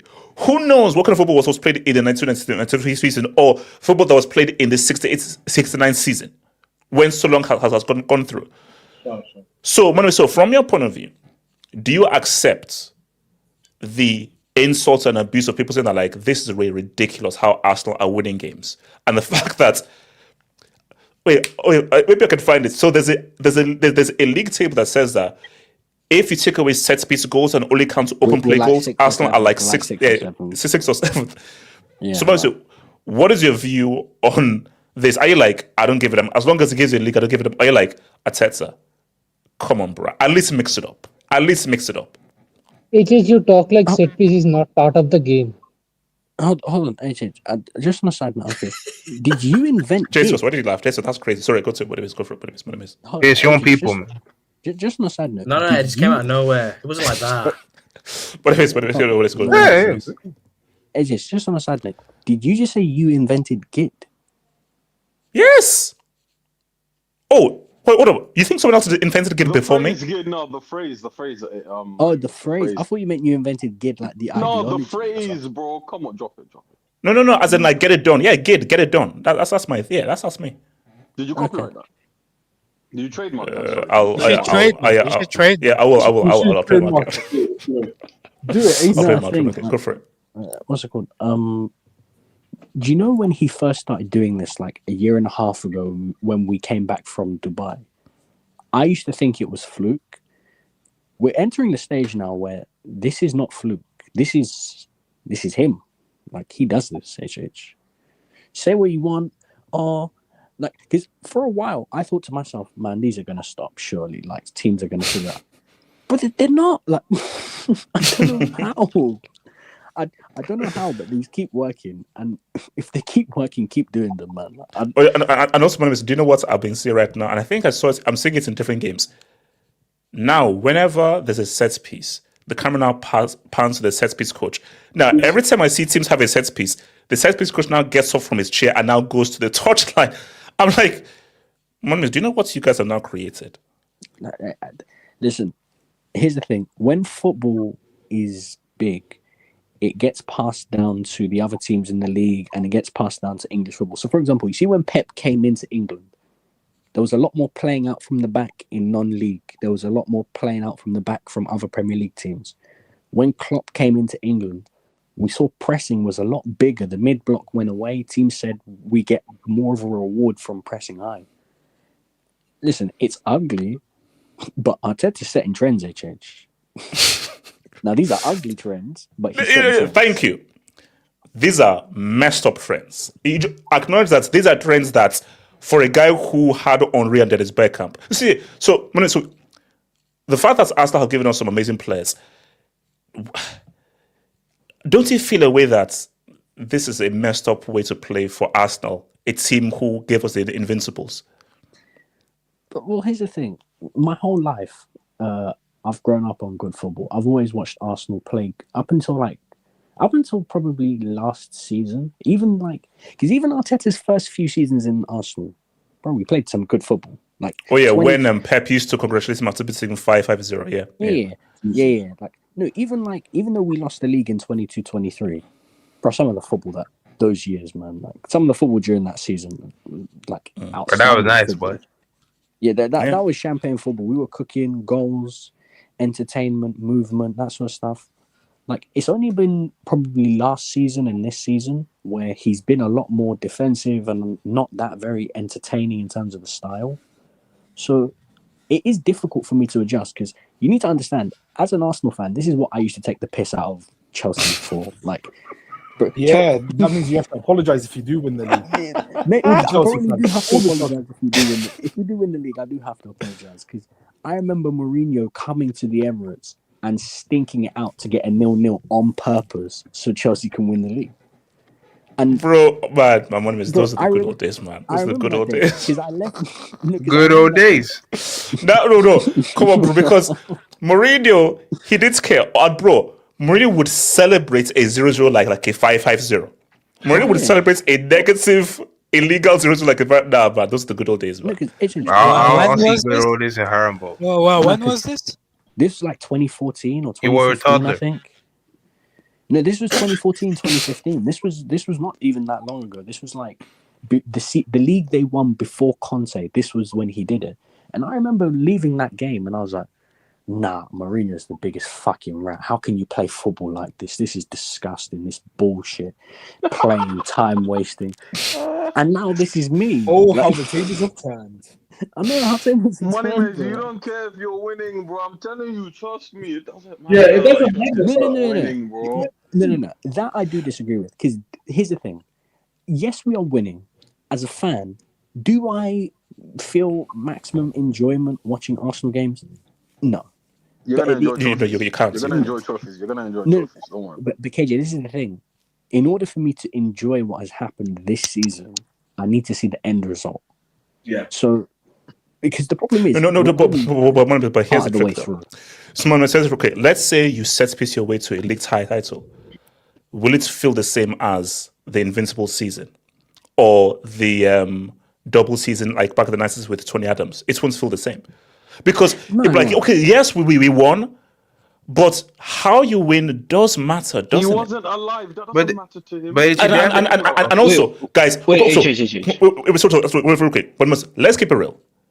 If Monmis, agree or disagree, and I'll put up a poll here. If Arsenal win the league this way, would this be the worst brand of football that has ever won a league title? Probably in the 21st century, probably. I'd say before it, when you go into the 90s and the 80s. Oh, you don't know. You win. Obviously. This is how you win the league. Bro, when Nottingham Forest are winning the league, this is how you win the league. Get it up to the striker, flick-ons, win that head knockdown. Wait, my money mates. I wasn't alive during that period, but is this the football that sure your dad wasn't alive during that period either? Is this the football that HH calls the peak of football? Is 21 because HH is 21. Maybe. This is AK, relax. It's not, bro. I don't know what you're talking about. We are playing champagne Brian Clough Nottingham Forest football right now. This is champagne Clough, 80s football. Clough champagne won 2 80s Champions football. Leagues, man. Clough won 2 European Cups. Respect him. No, I'm just saying. But this is champagne 80s football. When Blackburn won the league, this is what we did. This is what they did. That was HH's when HH won primary school. Bro. Wait, hold on. Barry, talk to me. Barry. Can I go for Barry? Yeah. Yeah, man. To be honest, bro, Arsenal, they've been through it for the past couple of years, like being so close many times to winning the league. So it's like, you know what, man, just do whatever it takes to win it. And so far, like they've done their job. Like obviously, there's been bumps in the road, like Man City draw, Liverpool loss, but they've been consistent. And it seems like the other teams that in their path, they've been screwing themselves over. Like Liverpool, not been consistent. City losses here and there. Chelsea, same stuff. So they're taking advantage of the competition. And what your question about would it feel the same? But you need to understand, it's not like, for example, a City. Like if they played that way and they won the league, yeah, maybe it wouldn't hit the same because they used to play good football back then. But Arsenal haven't won in a long time, so it doesn't matter the way they do it. If they just get one, they'll be happy. Because Money, I don't know how old Money Mace is, but I don't think he experienced 04 like that. 37, So 37. so it's gonna be amazing for him if Arsenal win the league. So it doesn't matter the way they do it, as long as they do. God bless. So I mean, are we okay? Sorry, J2 West. Just something on J2 West. Talk to me. Wait, can I speak on my team right after J2? Yeah. Thanks. I mean, I'm gonna zoom to my AVI. This is the new logo. If they win the league, this is the new logo. That's a great logo. That's a great logo.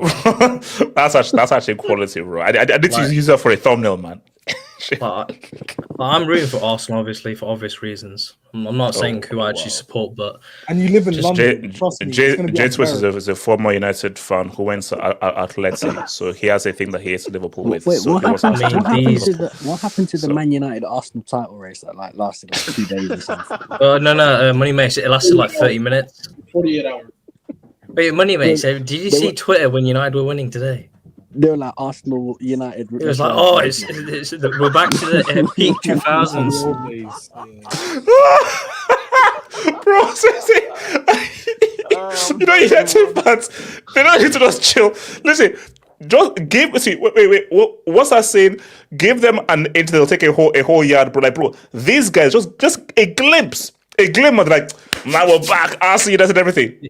Chill. You've been ass chicks for over a decade. They've been starving. Hey, Chich. They started. Because you don't really go on like Twitter that much because you don't really like to see it. Yeah, but no. At half time, United 1-0 up, and I think it was 25 points, and then United on 19 points, like 6 point gap. Like, you know what? We could be seeing a tire race here. And then next thing you know, in the second half, it's 2-1 Nottingham Forest. 5 minutes. Everyone's like, "Oh shit!" We lasted. People saying it's like a 30-minute title race. That's what it was. Bro, against Dyche Ball, hey, you can't take any point you have. Here's the thing: I don't think we're going to run away with it. No. Who is the team that is going to challenge Arsenal for the league then? City. I don't see anyone. Yeah, you know the thing is with no. If City don't pattern if Bournemouth beats City, I think Arsenal run away with it. Yeah, I'll call it. You don't think like a Liverpool or a Chelsea could put like a fight together? Don't talk about that. No. It's basically, I said it before. Liverpool lost being in the title race when they lost to United. That was it. Chelsea not serious, bro. The thing is, Chelsea not serious. What's it called? Aren't you the world champions? Wait, hold on. Just wait. I was gonna say, I didn't think this was like sustainable, like continuously doing set pieces, because it's ridiculous. Like I was looking at the stats. So this was game week 9. So last week, so they had 16 goals. So that's 4th in the league. Set pieces is 1st with 9. Open play goals is 5, which is 17th. Open play XG is 7.8, which is 8th. Percentage of goals from open play is 31%. That's 20th in the league. Percentage XG from open play is 57%. That's 19th in the league. Like, this is a relegation style football, but they're at the top of the league. Like, I don't know how this works. How is this working? They got Gucci relegation players. Incorrect. Fans are customers. Do you know what the thing is though? When people talk about the corners, I think it's the delivery. Like, you can be a fan of individual. It's not the head. Wait. Okay. Is this the cross? Okay. No. Let's be real. And I know you're not going to give Declan Rice any credit because mayonnaise football and stuff. Genuinely, the cross is on the keeper every single time to the point where you can't come and get it. Yeah. Bro, come on. And then Money Mates, you got like 5 players on top of the goalkeeper. Yeah. It's ridiculous. I mean, wait. It's- Wait. you know, because you- Wait. you know- No. Wait. Hold on. Time out. Is this what football is right now? No, Yes. Well, no, yes. the Premier League is. So football has now left where individual magic talents, Salini, Lala, Salatiki too. No. Let's put 5 guys on a keeper and just do a route one. What? No, HH, this is exclusively Brexit football. The problem This is the Premier League. You think it's a route one, but like the fact that Declan Rice puts the corner in the exact same place every single time, that's not fluke, you know. That's say what you want, bro. That's not fluke. Money Mace, when you've done set pieces, I don't think I've seen Arsenal players miss a header. They're always the first player to get the header. It's either them or there's Bro. Gabriel is a cheat code, bro. Do you know how many times Gabriel has done where he goes into the back post and does the nod on into the thing? Another Bro? assist today from the header. It's ridiculous. Like, I don't know No, how they're doing it. It's not Gabriel making the right runs. It's also the clinical balls that is coming towards Gabriel. No. But it's a combo. No, it's like basically the thing. Okay, this is what it is. So Arsenal have like a whole bunch of guys all in a bunch. So therefore, okay, who do you mark? Because normally, hey, get him. But if they're all in a bunch, who do you mark? So as soon as the ball goes in, guys now quickly disperse. So suddenly like, oh, you're now rushing to see who you have to now mark because guys have now suddenly now moved into position. But when you now hit it into the back post, there's a whole ruckus. And they've just been able to train the fact of like, yo, Gabriel, get into the back post. When you get to the back post, nod it up in there, cause the confusion. You're playing a numbers game. And eventually we're going to get the rubber the green. So. They out-reformed. They're going to be 15, by the way. I was going to say, they out-reformed Newcastle in the league earlier this season. Like, how do you do that? Yeah. They beat Newcastle in the air. Like, that's not something you ever hear. Newcastle, that's literally their bread and butter, as people would say.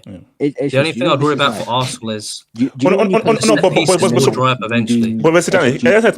to understand is that it's not even you're not even marking because see zonal marking is okay. This is a danger area and everything, but when you have guys in a bunch, you don't even know whether your zone is a danger zone. So as soon as the corner comes in, it's literally is a full-on mixer. It's fully in the mix. Putting it in the picture. The thing is, you can't go zonal because if you go zonal, there's too much space, and Arsenal will just crowd one area of the box and you'll finish.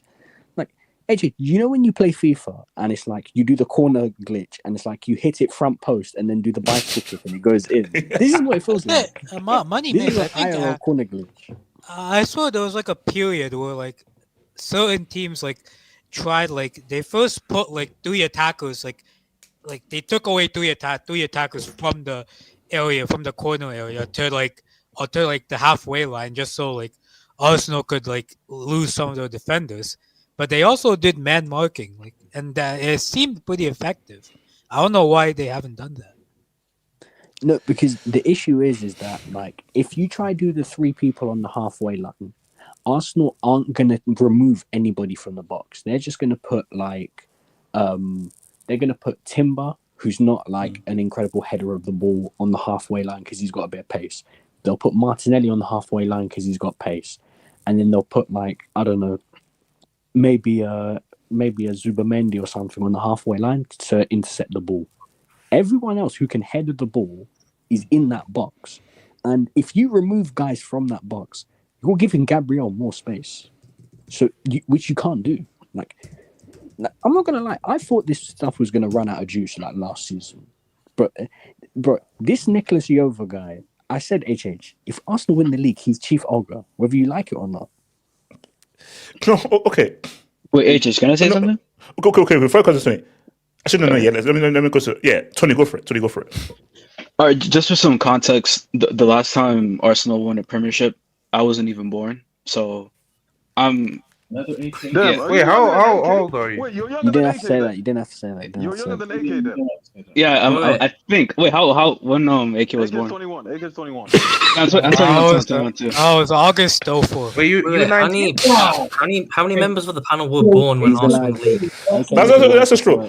So basically, last time Arsenal won the league was it June or May? May 2004. So May. So how many people in the panel and the streets were born when Arsenal last won the league, which was May 2004? You'd have to give it a but I was wait, were born. you born or were you not born? I was born. I was born. Yeah, man, I was 3 years old, man. Yeah, I was 3 years old as well. I was 4 years old. I was also 4 years old. I know, I was like 2.5. I wasn't born then. It was ago. So go for it. AJ was a uni by that point, man. No. Okay, so hold on. Tony, back to you. An adult man. Wait, HH, I mentioned that just to say, I don't care how we I literally don't care how we win this thing. That was what I was actually gonna because when the fact you say that, it's different. Because because obviously you never watched the Invincibles or the team with honor and thingy. But the fact that this is a club you support and you've never seen them win the league, it doesn't matter how they do it. Of course you're gonna say that. Would a starving man reject some bread on the street? No, not that. Give me some butter. But HH, the issue with this a beggar doesn't ask for gourmet steak. No, HH, he doesn't. The issue with this is that this is a double-edged sword. We're trying to win it by any means. But if we lose this league, you know this style of play is lifetime banter. My days. If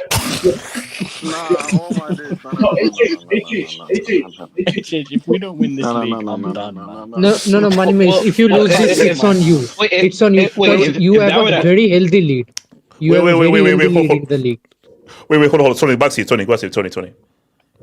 Going on to Money Miss's point, if that were to actually happen, it would at least unite the fan base in some sense to say we have to get rid of the manager. And at that point, unanimously, we have to get rid of him at that point. If such scenario were to happen. So no. It's my thing though is so from your point of view, it doesn't matter how you do to just win it. I don't care, bro. I've only won 3 FA Cups in my life, bro. I've only seen 3 FA Cups.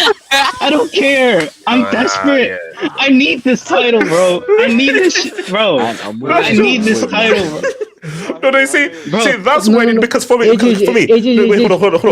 Play the meme. I need this. Play the meme. No, I don't know. No, actually, no, that's good. But wait, hold on. Where was that? What's that thing?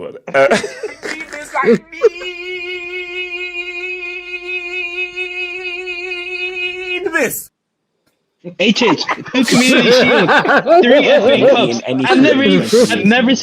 never even seen my team win an energy drink cup. I need it. No. You see, that's a great perspective, bro. I need food, man. You know what? That's a great because for me, I've seen the user. The fact that all you've seen are FA Cups by any means, bro. Set piece your way all the way through. Yeah, that makes sense. That makes sense. How many FA Cups have you seen? You see, said 3 FA Cups. It was four. I think 3. 3 for me personally. 14, 16, 17, and 20. So 4 y'all need to eat, man. Like, yeah. The important question is: are they beating 15? Yes or no? Can I say something about that? Okay, sorry, Tony, before you go. Yeah. KJ, I'm scared. They might. I'm scared. No, because the way this is going and looking at the quality, I'm scared. But hold it. Tony, talk to Tony. If we beat 15, a quarter of your monologue is like gone. Like I know. No. That's no. Guys, you know, because you don't. No. My agendas. I live for my agendas and everything. So to take away, we have the best defensive record. Do you know how effed up that will be? And we lose our defensive record to say what you want. That team played good football.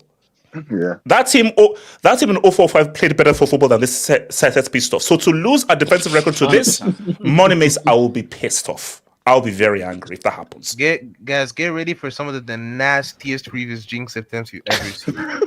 Barry, I'm going into overtime. But associate, I'm going to worry. I'm going to Enugu State. I'm going to Total Village. I'm going to get the prime juju. Sorry, Tony, talk to me. Even prime Criminaldo wasn't getting these kind of efforts. I'm at a point where Tony, go for it. Yeah, Tony, go for it. Yeah, I'm at a point where I kind of want the defensive record just because I remember watching the Burnley game. That very last kick for Burnley, they had a free kick, and I was thinking to myself, I was because by that time the game was already done. It was already 2-0. It was already done. I was more concerned about conceding and actually getting a shot on target than actually like thinking about losing or anything. Because it's getting at that point. It's getting to the point where when we get a shot on target, we feel some type of way about it. And it's getting at that point. Okay. So no, actually no. I want to make this I want to actually make this a topic right now. So, Arsenal 3 conceded 10 games to go. Do they? Okay. My name is. Are you gonna make me crash out yet again on stream? Do they do less than 15? I don't understand. I don't think you really understand the full numbers of what's happening. Arsenal have conceded. I saw it online. We've conceded 0.7 xg for the whole month. Yep. Yeah, don't even let shots on target, HH. Don't even let shots for the whole month. We've conceded 0.7 xg. That's actually no. My name is. Don't be a coward. I'm gonna ask you straight, and I need a yes or no. Do Arsenal break Mourinho's 15 goals conceded record?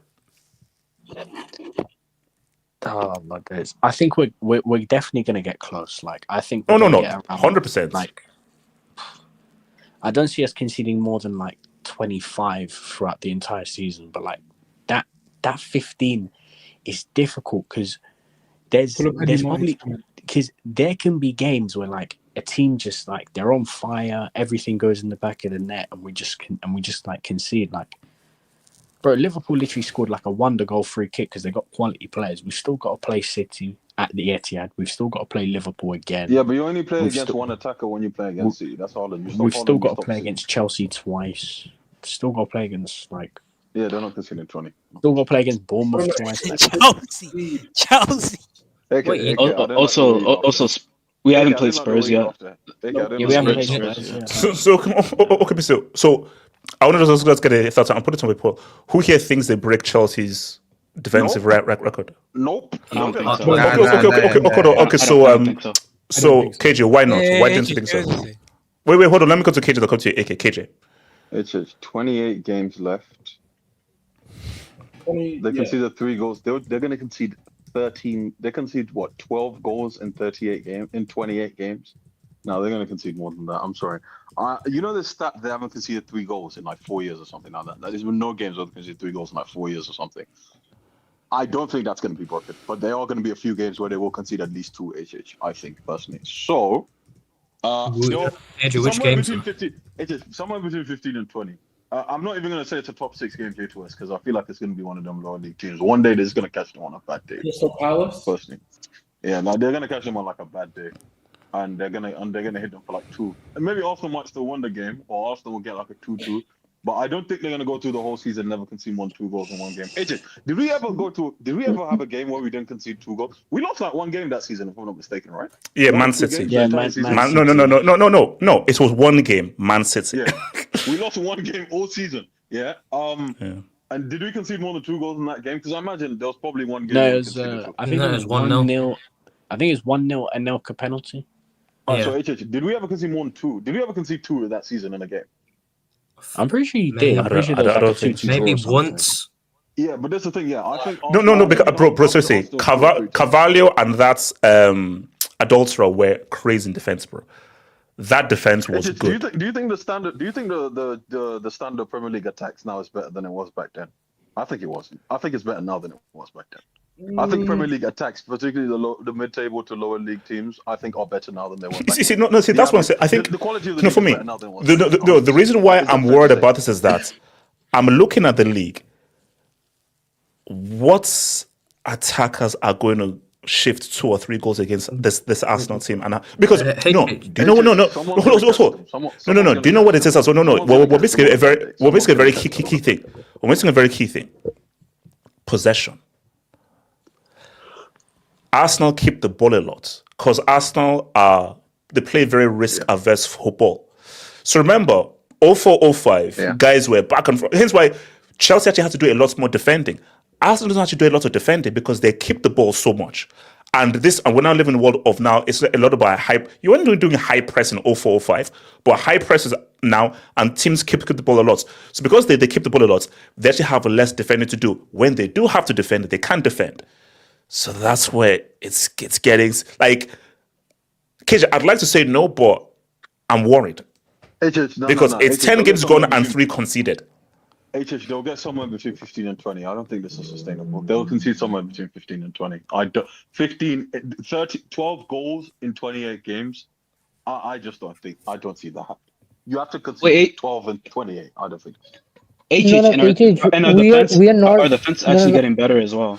Okay, hold on. Let me come to AK and come to Samri Radio. AK, what are you saying? Oh no. Okay, so basically, do you think that they'll play? So do you think Arsenal will break Chelsea's defensive record of 15 conceded in 38 games? I have a feeling. It's not just 3 goals. They've conceded a single open play goal this whole season. League and UCL and Karabuki. League, UCL, Karabuki, they've only conceded 1 open play goal. Oh Lord! No, and if you want to do all the competition together, it's only 3 goals. Exactly. So you're saying that conceded 0 in the Champions League.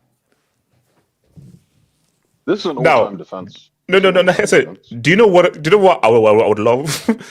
They concede 13 and they come second. Nah, that's not possible. Yeah, because someone wrote that in the streets, so I don't want to steal. Someone wrote on the streets. That's not possible. They concede 14 and they come second, bro. Hold up, wait. Renus, you said that's impossible. It's not that possible. There is no way you can take 13 goals. 13 goals and in 38 games. No. Have you heard about 0-0? Have you heard about 0-0? If you lose like 1-0, if you like lose 1-0, if you like lose. No. It could be like 0-0, 1-0, 0-0, 1-0, 0-0, 1-0. While teams are losing but they're winning. So that's 3 points. You get 0-1 point. 3 points. I hear it. Wait, hold up. Wait, you just said win, draw, and then you mentioned another team win, lose. They lose. So they're not. No. I said like no. Lose 1-0, draw 0-0. Lose 1-0, draw 0-0. Another team is like winning, then lose, winning. But they're getting those 3 points. AJ, that is not what you said at the beginning, bro. I know you're trying to imagine that. I have a question.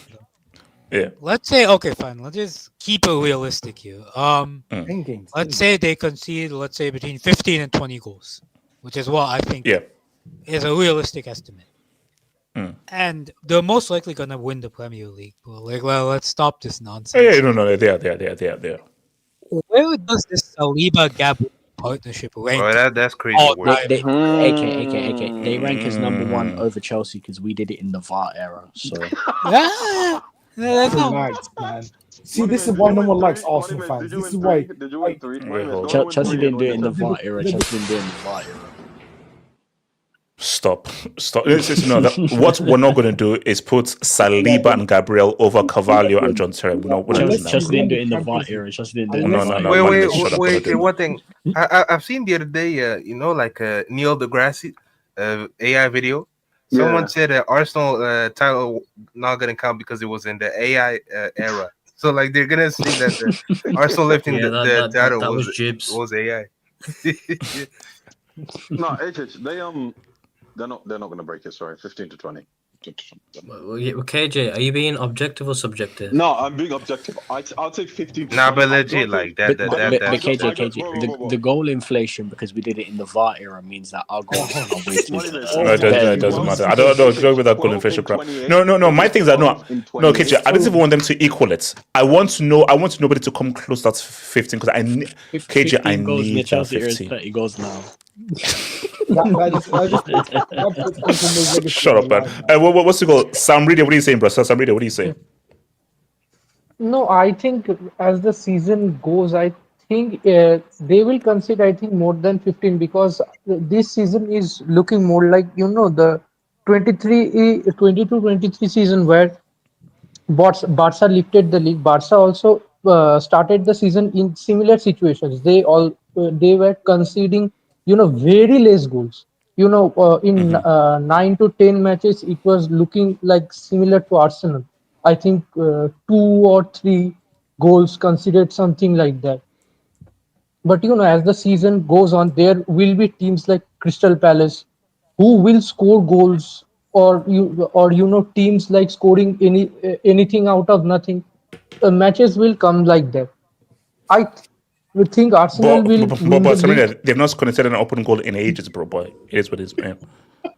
Pull up Edo's comment, man. I'm Abdallah. Make me chill, Mike. Sorry. I'm sorry to come to you. Look, HH, I think it will happen, but I think Arsenal for now they are going on a top. I think it's okay.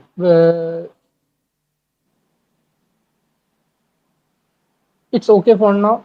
I think they will concede more than 50 to 20 goals, but I think they will win the league. Oh no! They're winning the league. That's what I'm saying. My thing, what I want to know, they're winning the league. We're not that. They have to concede more than 15. That's just the main thing. Are they scoring 60 goals? Yeah, we'll score 60 goals. No, it's 80. Take away 60. 80. You won't get 80. Probably not. Nah, I don't think you get 80. But if you score well, at the moment they have the most goals alongside Liverpool and Chelsea. Well, how many goals are there? Oh, 18. So basically, Arsenal, Liverpool, Chelsea have 18 goals. Bro, Burnley have 12 goals, but they're 17th. Interesting. Jace West, do you believe that they're going to break the record, the defensive record? Jace West. I want it to happen so you don't have much to cling on to for your so-called small history of that bum-ass club. J2S. If we concede 20 goals, I've got an agenda to run with, don't worry. Oh yeah, don't worry. This is football heritage. Because we're dealing with inflation. Like 20 years later, 20 goals conceded now is like 10 back then. Nah, all Wikipedia doesn't do inflation. All Wikipedia will say is Chelsea. No. Okay. You know what? I'm being real. Okay, Jesus. Linesman flag. Okay, he doesn't want to jinx it. He doesn't want. Jesus. Okay, look.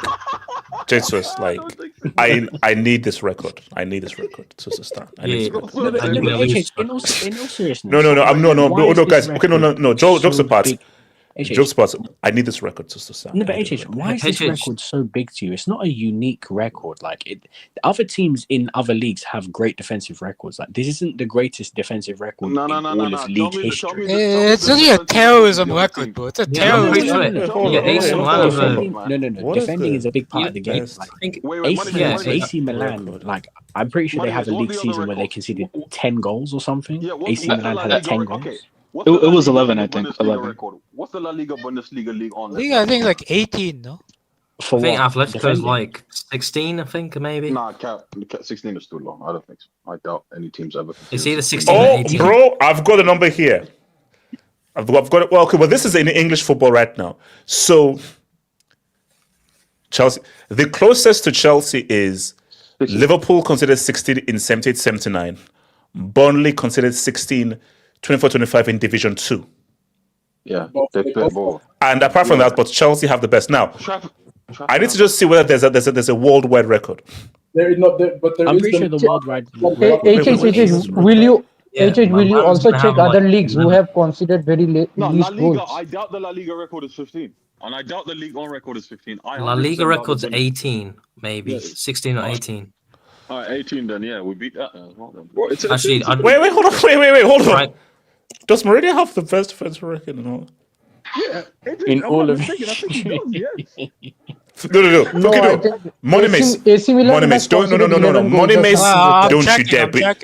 you dare. No, see now, Redo. But it's because, bro, if you guys dare break that record, Money Mace, I am going to be very angry. In the VAR era, I only need 20 goals. What, Serie is 11? Wait, who got 11 in Serie A? What? You're lying. Hold on. I think it was AC Milan. Hey, bro, y'all are. You ain't got much in. How many did they play? How many games did they play? How many games did Milan play that season? It can't be a 38-game season. I'm sorry, I don't. No. But the okay. 93, 94, they considered it 15 in 34 games because they 34. They went So that was 15 in 34 league games. Yeah. Well, we can't count them to do something good. Serie was the best league in the world at that time. So, yeah, exactly. So there's bro, you got R9. Yeah, fucking. AC Milan has also got 15 goals. There's a Calcio Politax. Calcio Politax. HH said that Serie A is the best defensive league. Hey, hold on. There's a Calcio Politax. There's a Calcio Politax, bro. Now, wait, hold on. Don't comment in, bro. No. Listen, I'm being real. Don't break the record. Don't. Like, okay, hold on. Okay, how about this? Take the title. Just leave me that defensive record. Just leave that. But HH, why are you so pressed if Arsenal break the defensive record? Because you do have to bear in mind that even if we were to break the defensive record, I don't think anyone would say that this Arsenal team is a better team than the first Chelsea team that won the league. Money Mace. Okay. Money Mace, Money Mace, I know you're smart. Don't play dumb. If you do that, you know what the narrative will be. You know what it will say in Wikipedia. And that great team will now no longer have that special record to hold on to. Because it means something to say that we have the best defensive record, and this is a mathematical proof that we are the best defensive team. And do you know how annoying it would be? Because let's be real, this Chelsea team would wash this Arsenal team. So if you break that record, I know what the crap narrative is going to be that, well, how good was that Chelsea 0-4-5 team? Oh, how good was Mourinho? And I don't want that. So, anyways, win the league. Win it. Take it.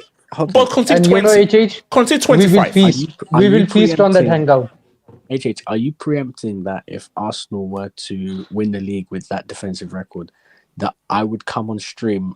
You know me, I'm a good Arsenal fan. I wouldn't come on stream and, in any disrespect, try and compare Gyokeres to Drogba. I would never. Monemace, you wait. Let me see how many. And if you do that, Monemace, guaranteed you will say Carvalho who, Adultero who. That's what you'd say. Well, I don't recognize the Adultero anyway. Didi Drogba who? This is the problem with the Drogba debate. One, you guys never talk about one, he won 2 golden boots. And 2, there were times when he was the second striker. 3, he had seasons where he was injured for mad long.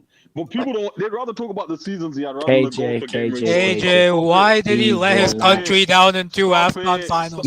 Why did he let his country down in 2 separate AFCON finals? What happened against Zambia? What happened against Zambia, KJ? Hold up. Wait.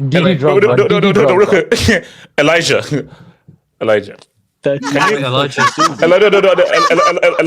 1931. Elijah, can you read out the year? That's before Can you read out the year? Wait, that's That's pre-World War II. That's pre-World War II. Elijah, was Franco popping off during that time? I believe that was peak Franco. No, that was pre-independence. Franco was a teenager. That was before with Franco inflation. Wait, hold on. Elijah, say Elijah. Franco came in 39. Sorry, Franco came in 39. So wait. Franco's in his infancy. That's Spanish Kingdom. I know. That's a yellow, by the way. I know that's a yellow. So. With that inflation, I'm calculating around 70 or 80 goals conceded for the season. So I think we can break that very easily. Football inflation. Yeah, he was a youth back then. Actually, so all these things I'm saying, 38. So say Cagliari 12, 30. The record for 38 games. Season, yeah, it's us. Simeone's got 18. No, but no, HH. But HH. AC Milan has also 15. AC Milan have also considered 15 goals. Simeone's got 18 in peak Ronaldo Messi. Yes. He's got 18. Very impressive. That is impressive. With those 2 cycles, that's impressive, but still. Yeah. Basically, my thing though is Arsenal much as We have Arsenal win the league. Just leave me my defensive record. Pull up JJ. JJ comment. Please. No, I'm good. It's not that it's not that deep, you know.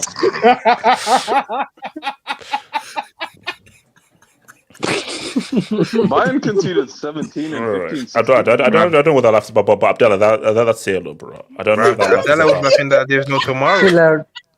I don't know what that.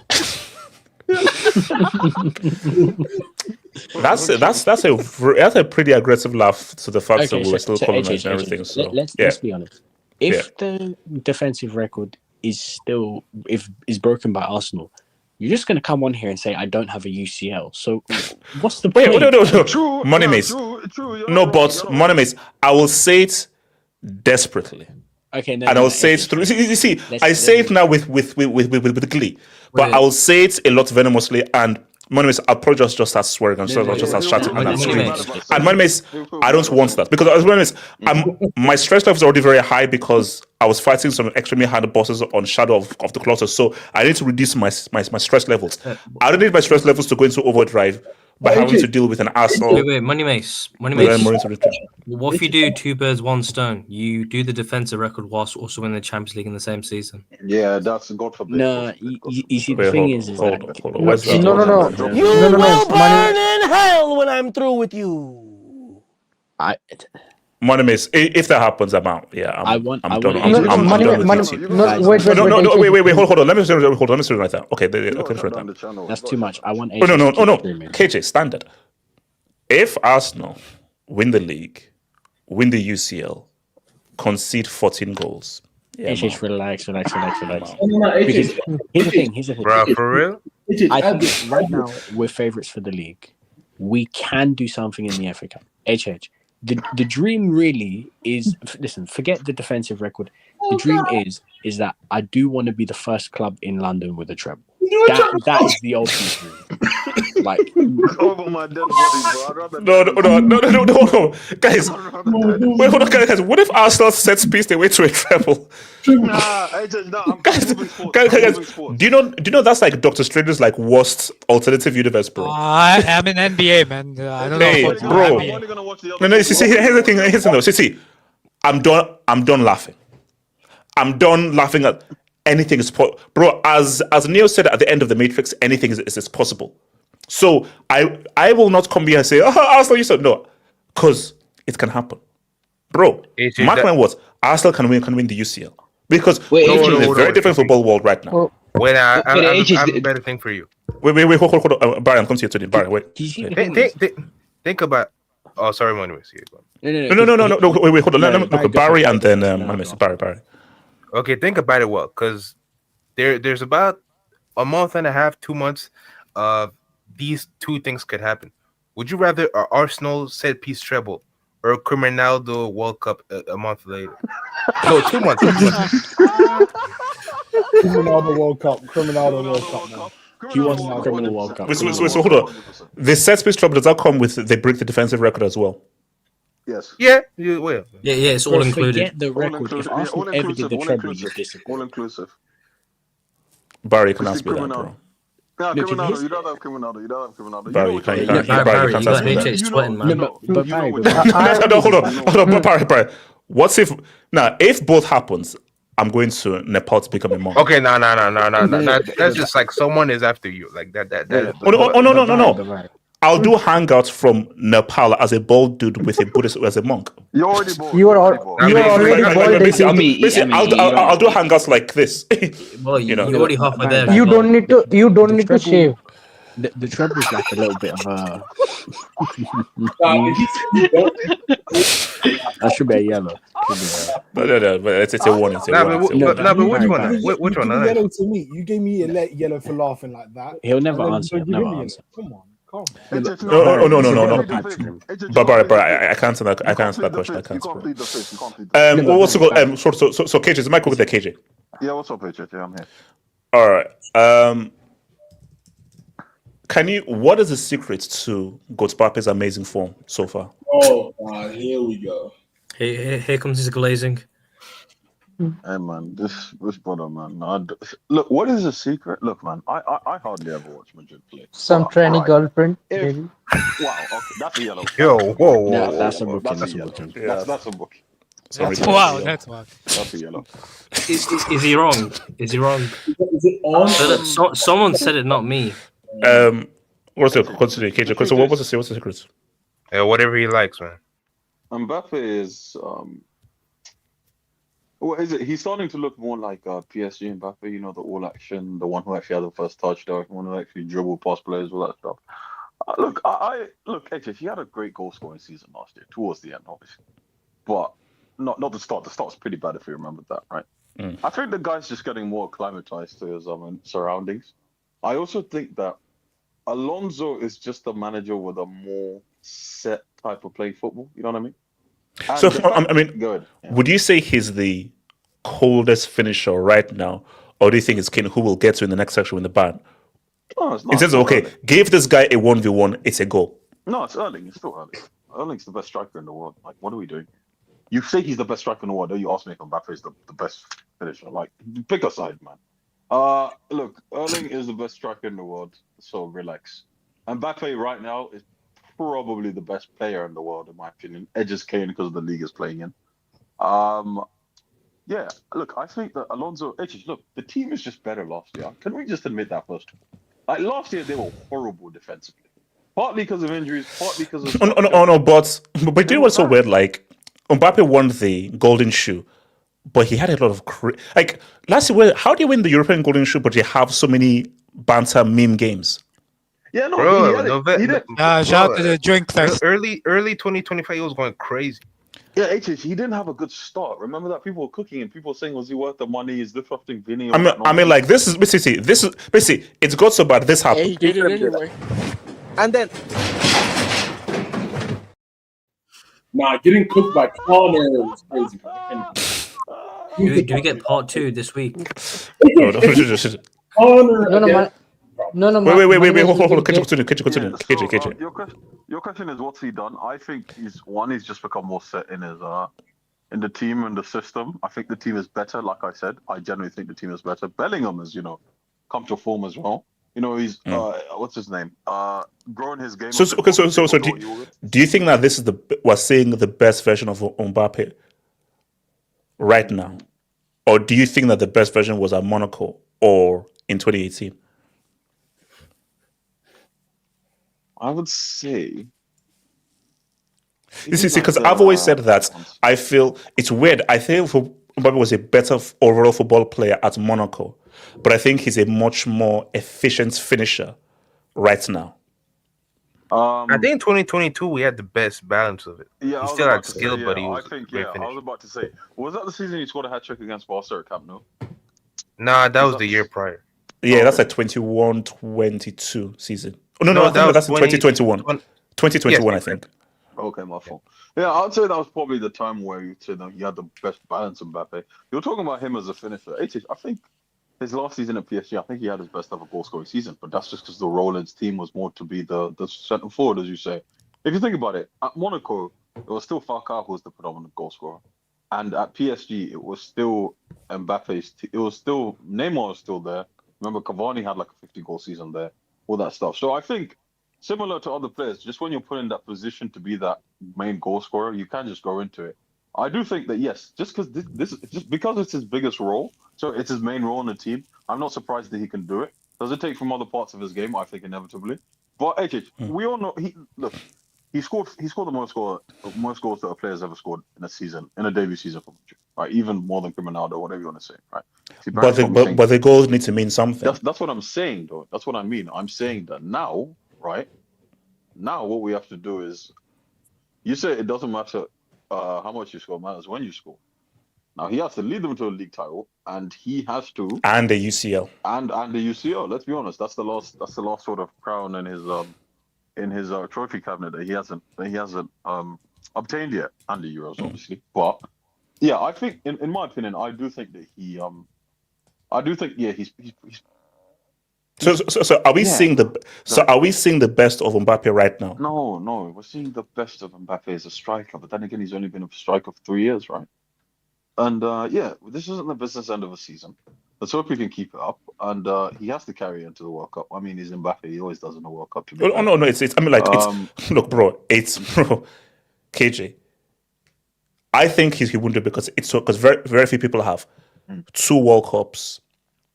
No, I think he has the team, and he has the temperament to do it. In my opinion, 100%, regardless of what people want to say about France. The Trump tax. No. I know Pogba tax, bro. That's give me a peak Pogba. All bets are off. You guys say this about. Bro, we're not in 2018 no more, man. Yeah, exactly. You guys talk about Deschamps all you want, man. The guy. You guys can have this fantasy in your head that if France get a Zidane or someone else, that France are all of a sudden going to play this brilliant football. Get that out of your head, because international football is a humbler, bro. So whatever you want to say about Zidane will play a better brand. Like the Deschamps ball is too negative, bro. It's good, it's effective, but it's too negative. Yeah, bro. That's fine, HH. But like I said, he's been to 2 World Cup finals and a Euros final. So when you have the talent, I really don't know how much a manager can do. And whatever you guys say about Zidane has to win a World Cup. He has to get to 2 finals, and he has to get to a Euros final to match Deschamps. If he does that, playing a better style of football, that's fine. If he doesn't do that, he's what's it called? He's fell short of what Deschamps did. It's pretty simple to me. I don't obsess over style in international football the way you guys do, because I just think it's redundant. It's about winning 7 games the way you can. Style is irrelevant in my opinion, right? So you believe Mbappe is capable of leading Real to a Liga and a UCL this season? The Liga, yes. The UCL, I don't know. I think they're at best a semi-final team. If they get to a final, they're definitely winning, because they never lose those. But I think they're at best the semi-final team. I still think they're short defensively. Sumia, talk to me. Welcome back, Sumia. So Sumia, talk to me. Mbappe, hey. Sumia's back. Yeah, man. Hopefully nobody can come back as well. So what do you attribute Mbappe's amazing form on? Like what? Why do you think he's playing so well? And do you think that we are seeing the very best of Mbappe, or do you think he can go to another level? I was gonna say something crazy, but I'm gonna keep it to me. Don't. Well, thing is, he can go to the next level, but the thing is, what has really changed is Arda Güler. The connection between those 2 players it's like Ozil and Ronaldo again. Arda was the key factor in unlocking Mbappe, because Vini was not going to do that for Mbappe. Neither was Rodrigo going to do that for Mbappe.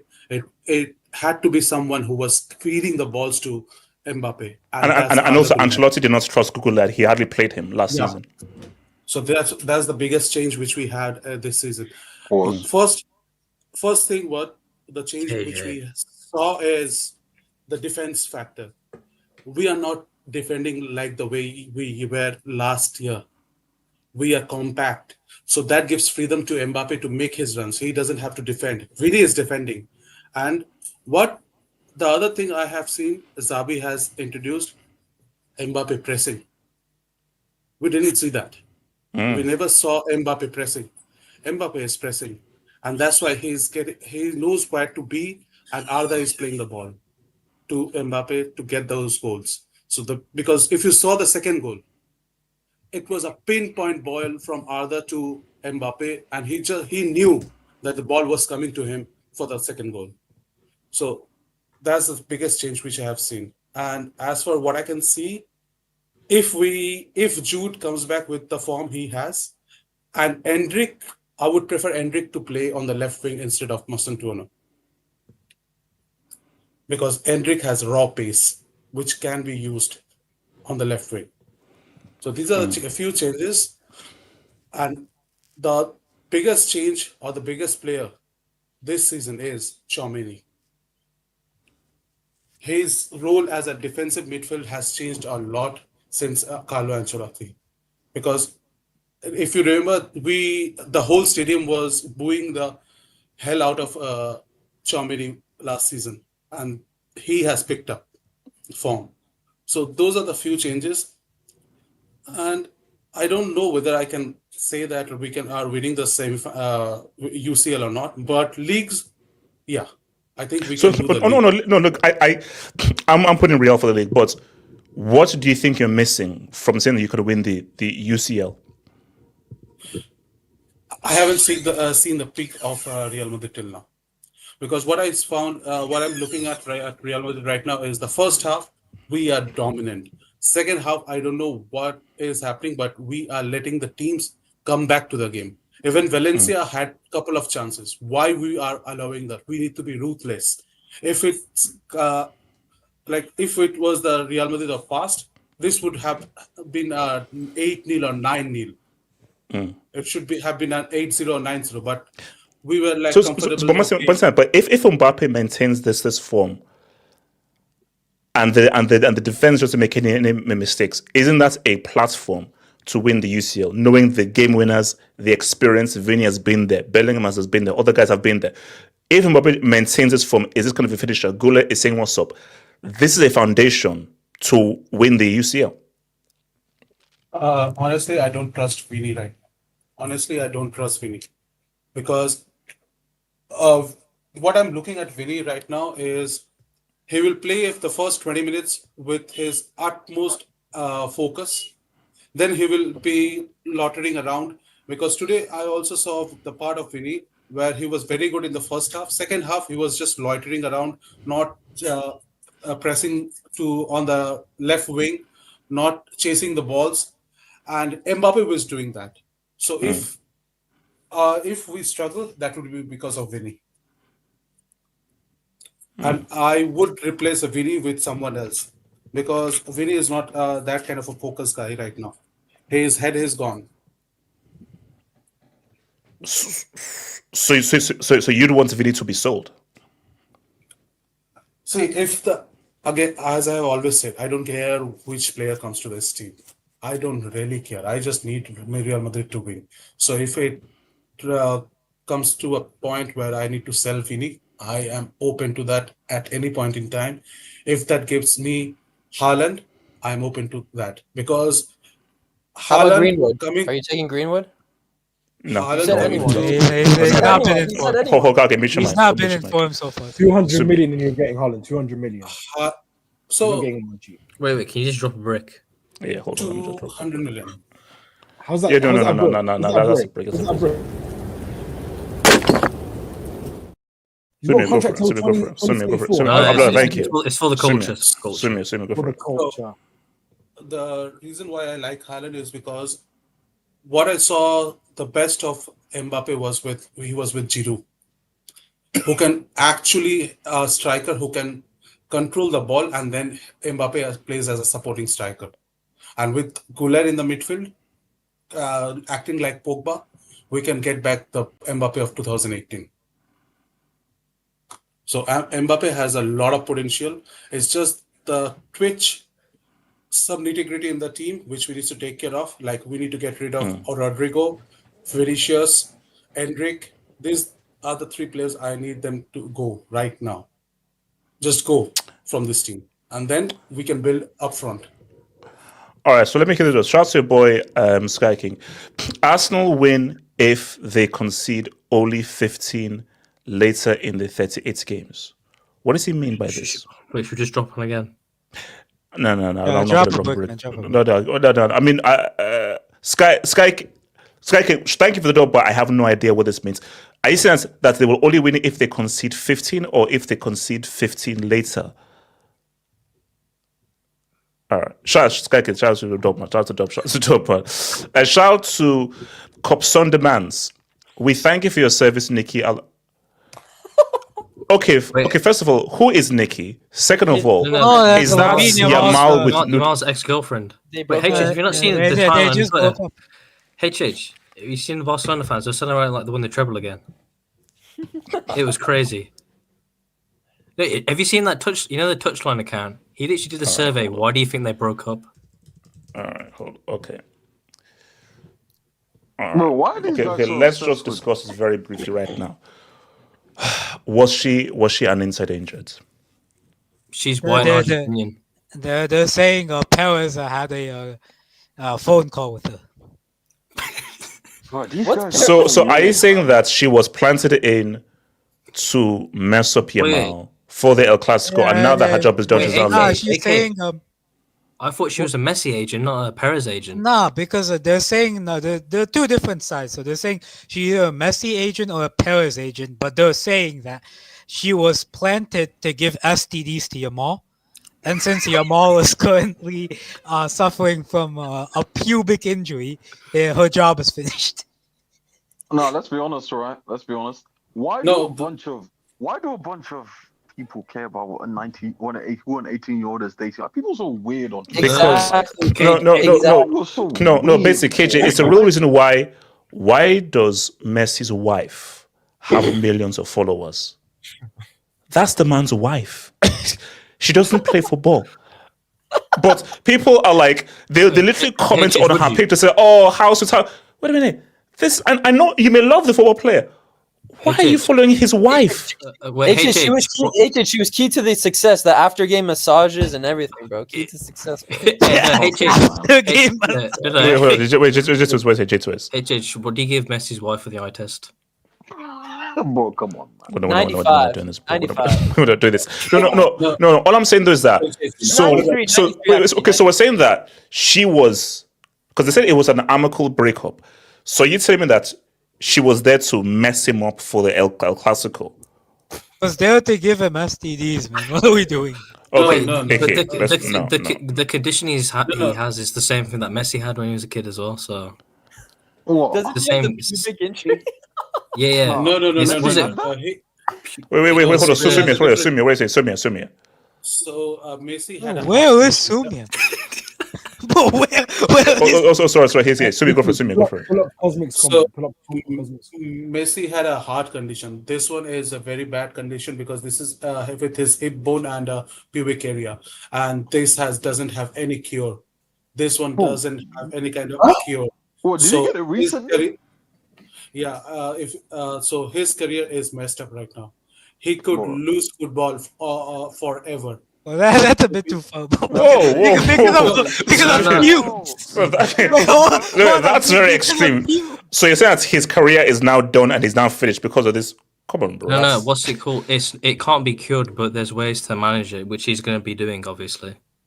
There's a way to manage the condition. I'm curious. Is it? No, it's because it's due to like the twisting and turning and change of sudden direction. Because the way he dribbles, and he's a kid. Jay to us. I might get a yellow for saying this. Are we just sure he doesn't have HIV? Are we sure he doesn't have HIV? Right. Okay, so that's okay. That's the last thing you're gonna say. Last yellow. So let's move on. What happened? What happened with that 40-year-old model? What happened with that? She's been around. That 40-year-old model been around. What happened? All right. Hokage. Mike is working there. Hokage. Yes, you just heard me right now. Of course, it's working. Hokage, you comparing it to a petri dish? All right. Okay. Look, guys. When I say Mike is working, that's just me. Forget it. Okay. Simple question, Hokage. Have Bayern picked too early? This is what the truth is saying. Have they picked too early? Have they, excuse the term, have they shot their load up too early? Why could you not use another? Did Mbappe do that to you, HH? Hey, all I'm saying though is that. Then never mind. What? And hold on. You are very. You said yes. You said yes. And that's the other thing as well. So Hokage. So talk to me. Talk to me. Wait, who got that? Yeah. So have Bayern picked too early? We're probably at like 55% power right now. We're not really there yet. Oh, come on, stop it, bro. 55%, come on. Okay, so guys, so he says 55%, and so I think this is Bayern's 16th win in a row. 15. Or 15th. 15. Did I hit okay, 15 in a row. So the previous record was AC Milan with 13 wins in a row, 1993 season. So they have the record for the best start to a season ever in the top 5 leagues with 15 wins in a row.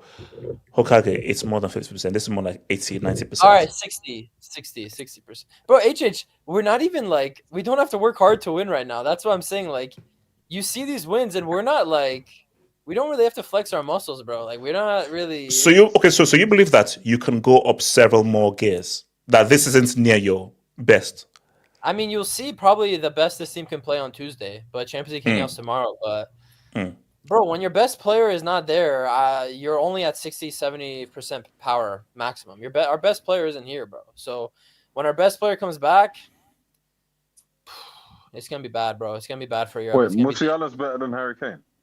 Of course he is. Fair enough. Wait, hold on. Musiala is much better than Harry Kane. Oh, absolutely, bro. Last year, KJ, you're saying that. Wait, KJ, you're saying that Kane is a better player than Musiala as an overall football player. No, Kane is a better goal scorer and finisher, but as a footballer. You're so dumb, bro. You were saying Kane's the best player in the world a few weeks ago. Now you're saying Musiala's a better player. Bro, don't piss me off right now. Wait, hold on. Has Musiala been injured? Okay, so if Musiala's playing and he's playing good, he'd be the best player in the world. Yeah. Okay, you see, you don't make any sense. I'm not doing this with you right now. Just keep speaking. Okay. Now, No, but KJ. So KJ, you believe that Kane is a better overall football player than Musiala? Yes. Like, what are we doing? Shut up, bro. Shut up. You don't Hoga, continue. Hoga, talk. You're slow, man. You're slow.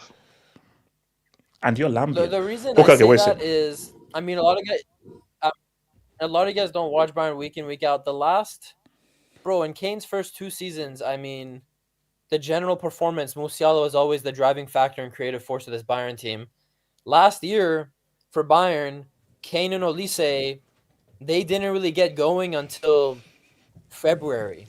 And that's kind of where you saw Bayern peak when we destroyed Leverkusen in the round of 16 of the Champions League before we got the injury. So, and then last year for 6.5 months, Musiala carried the creative burden of that Bayern team. So he's going to come back. Okay, but could you make an argument Kane is playing the best football of his career?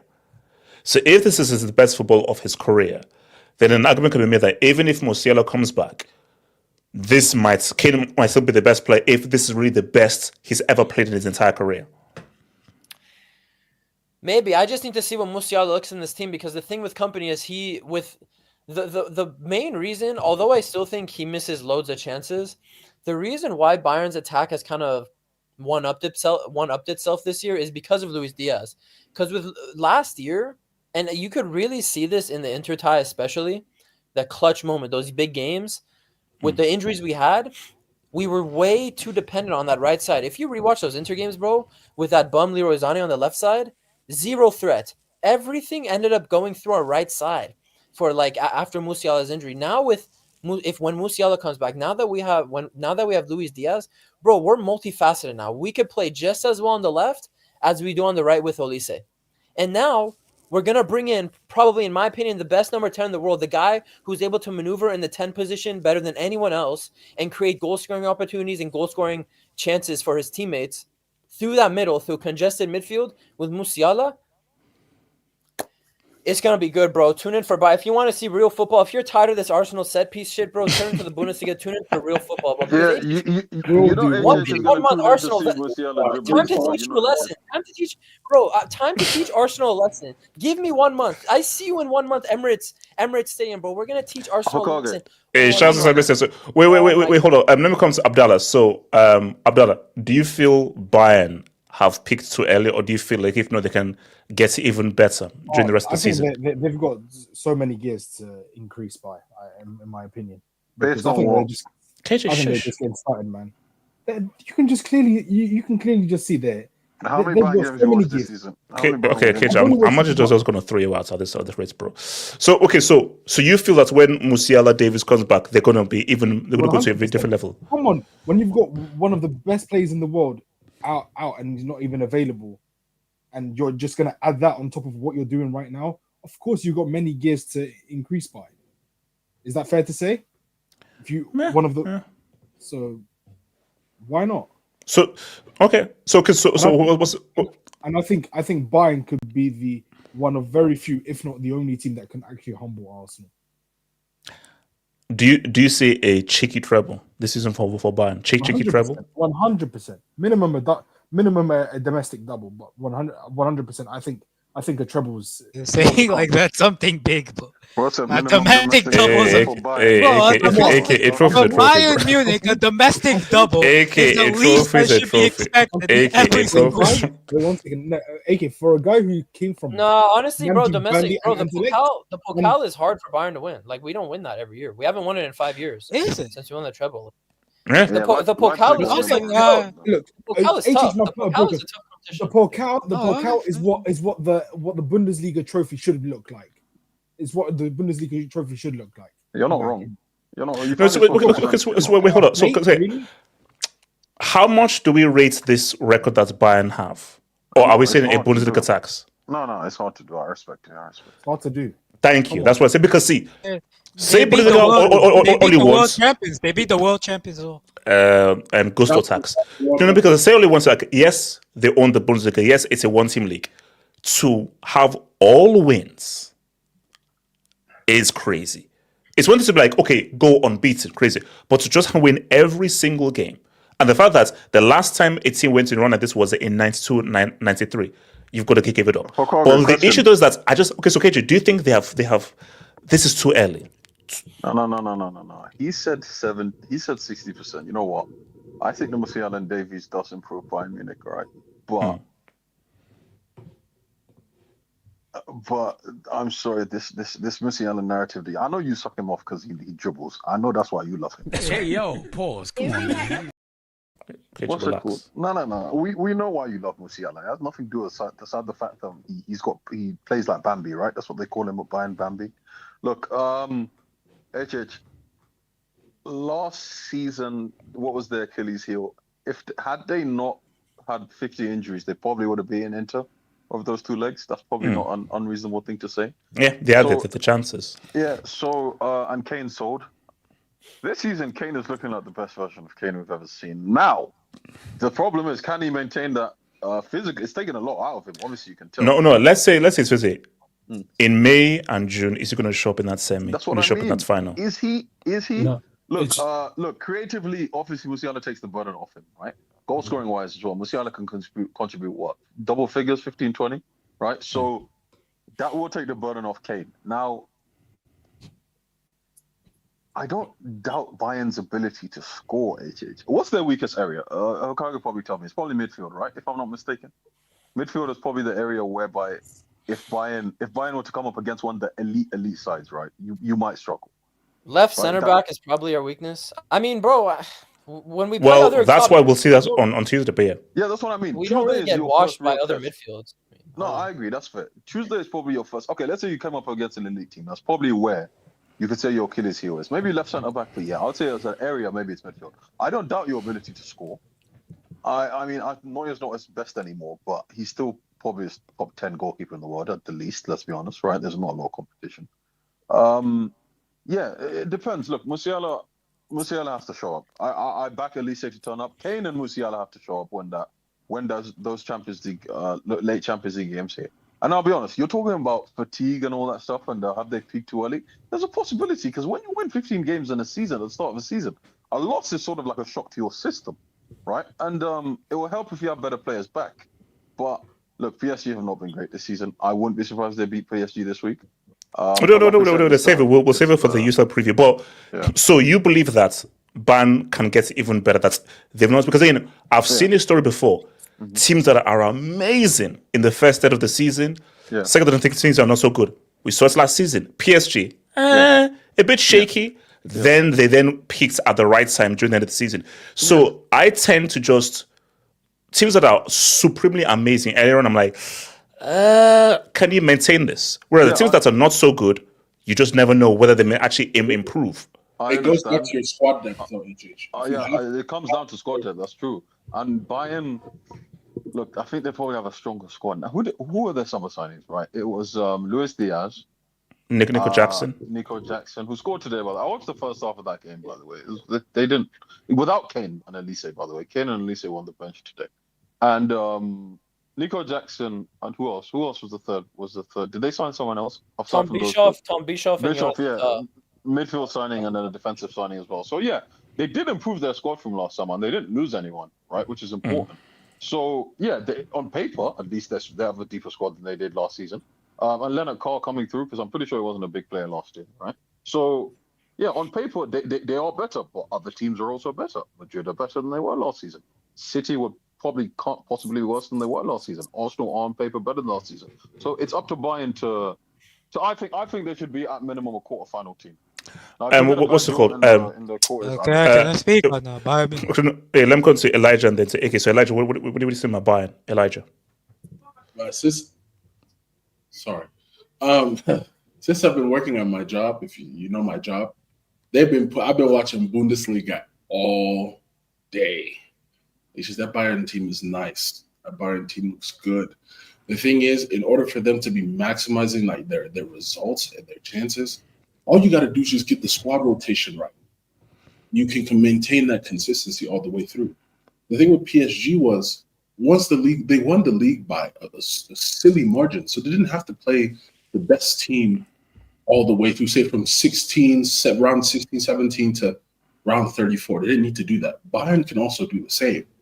If they're say we get to February, they can rest guys because by February, let's be fair, no one's going to catch up to Bayern by February. No. They can rest dudes, and those guys can the best players can then play in the Champions League. So if you can do that, Bayern can actually get something. I wouldn't be surprised. Somebody did say cheeky treble. That seems realistic, to be fair. It's just a matter of who you get matched up in, especially in the knockouts, because I think, did they actually finally change the format this time? Like, they tweaked it a bit this time? Where, like, the higher seed gets home field advantage? Yeah. They've changed it. Yeah, they've changed it. Yeah, man, Bayern can actually do something. AK, talk to me. The Bayern Munich. I don't know to say if they peaked yet because obviously two of the most important players haven't played yet, and I think they will cause teams issues when they're back. In terms of like, have they been tested? I think the PSG game is gonna give us a lot of information. It's probably the best team they've played, although PSG themselves have some injury issues. I think that's when I'm gonna look at Bayern and see how ready they are to win the UCL because I think the league. So you don't think that they've picked so early? You don't think, this is the best we'll see of them, and then when it now comes to next season, when it comes like next year.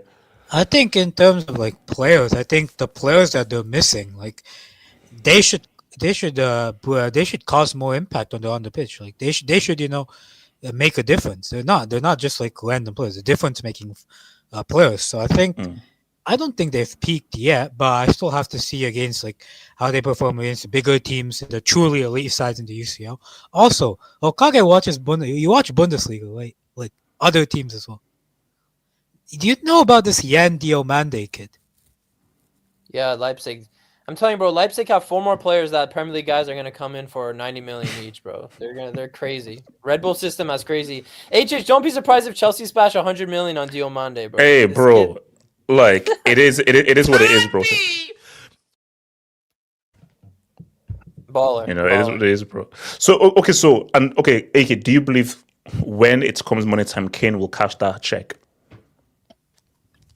He has to show it. Right now. No, it's a yes or no.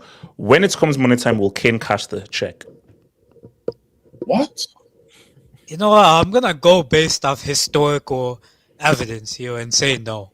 I think if Bayern are to win the UCL, I think Gnabry will show up, Musiala will show up, and Olise will show up. So, quick question. Wait. Do you believe Kane will show up in the big games? If you're not semi in the final, do you think he will be the difference maker, or do you think he'll flop as Nomi does in the big moments? I don't know, because last season was weird because I do think in the biggest chance of the season he missed it, but then we went back to Milan to play Inter. He scored a brilliant goal to get us back in the game. So I'm still iffy on that. I kind of agree with AK right now. I wouldn't back him to maybe score that winner. I might be looking at Olise, Luis Diaz, and Musiala to maybe show up with that goal or something, because it's hard to say, because I genuinely think he was playing different last year too in the knockout stages against Leverkusen in the round of 16. He was excellent. And bro, most people chose us to lose to Leverkusen. I don't know if you guys remember, bro. A lot of people were saying Leverkusen are going to be Bayern over 2 legs. People didn't say last season. No. I mean, it was just remember this was just how Leverkusen guys were like, it could go either way. Yeah. So and the reason, I just don't know, because when he missed that chance in the home leg last year against Inter, bro, I was Harry Kane out for a week. Bro, because, bro, think about that Inter tie, right? Harry Kane think out. of that first 20 minutes of that first leg. We created like 4 or 5 chances, and then that 5th chance comes to Kane. Open in the box, rolling onto your right foot, 1v1 with Jan Sommer. The guy hits the fucking post.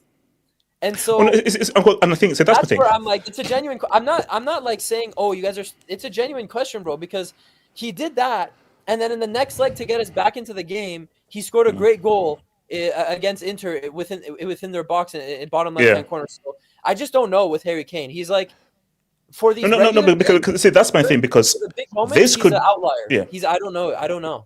No, because see, this could be like 2020 where Lewandowski went crazy, but Gnabry showed up. Coleman showed up in the final. Other guys showed up. But I do believe that in the nature of this team, Kane is going to have to play a very big major role. The team is playing great. The team is playing amazing. Olise is superb, amazing. Everyone is popping off, playing at a very, very high level. But when it comes to April, May, and June, the games become a lot harder. They become a lot more physical. It's a lot tighter. It's a lot more psychological. And that is where you're more experienced and your very best players have to become the difference makers. So the question is, would you put money down on Kane being that difference maker? I know KJ is, because KJ is a loyal servant of Winston Churchill.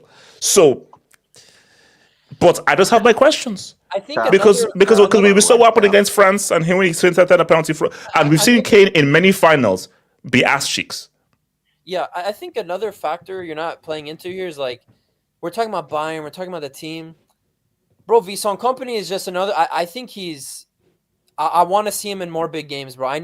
Because he has that ability to make the right subs and make the right changes mid-game. I'm seeing it right now. The growth the last year from Kompany has been insane. I haven't seen a manager grow this much in one season at top flight football. I haven't seen it before.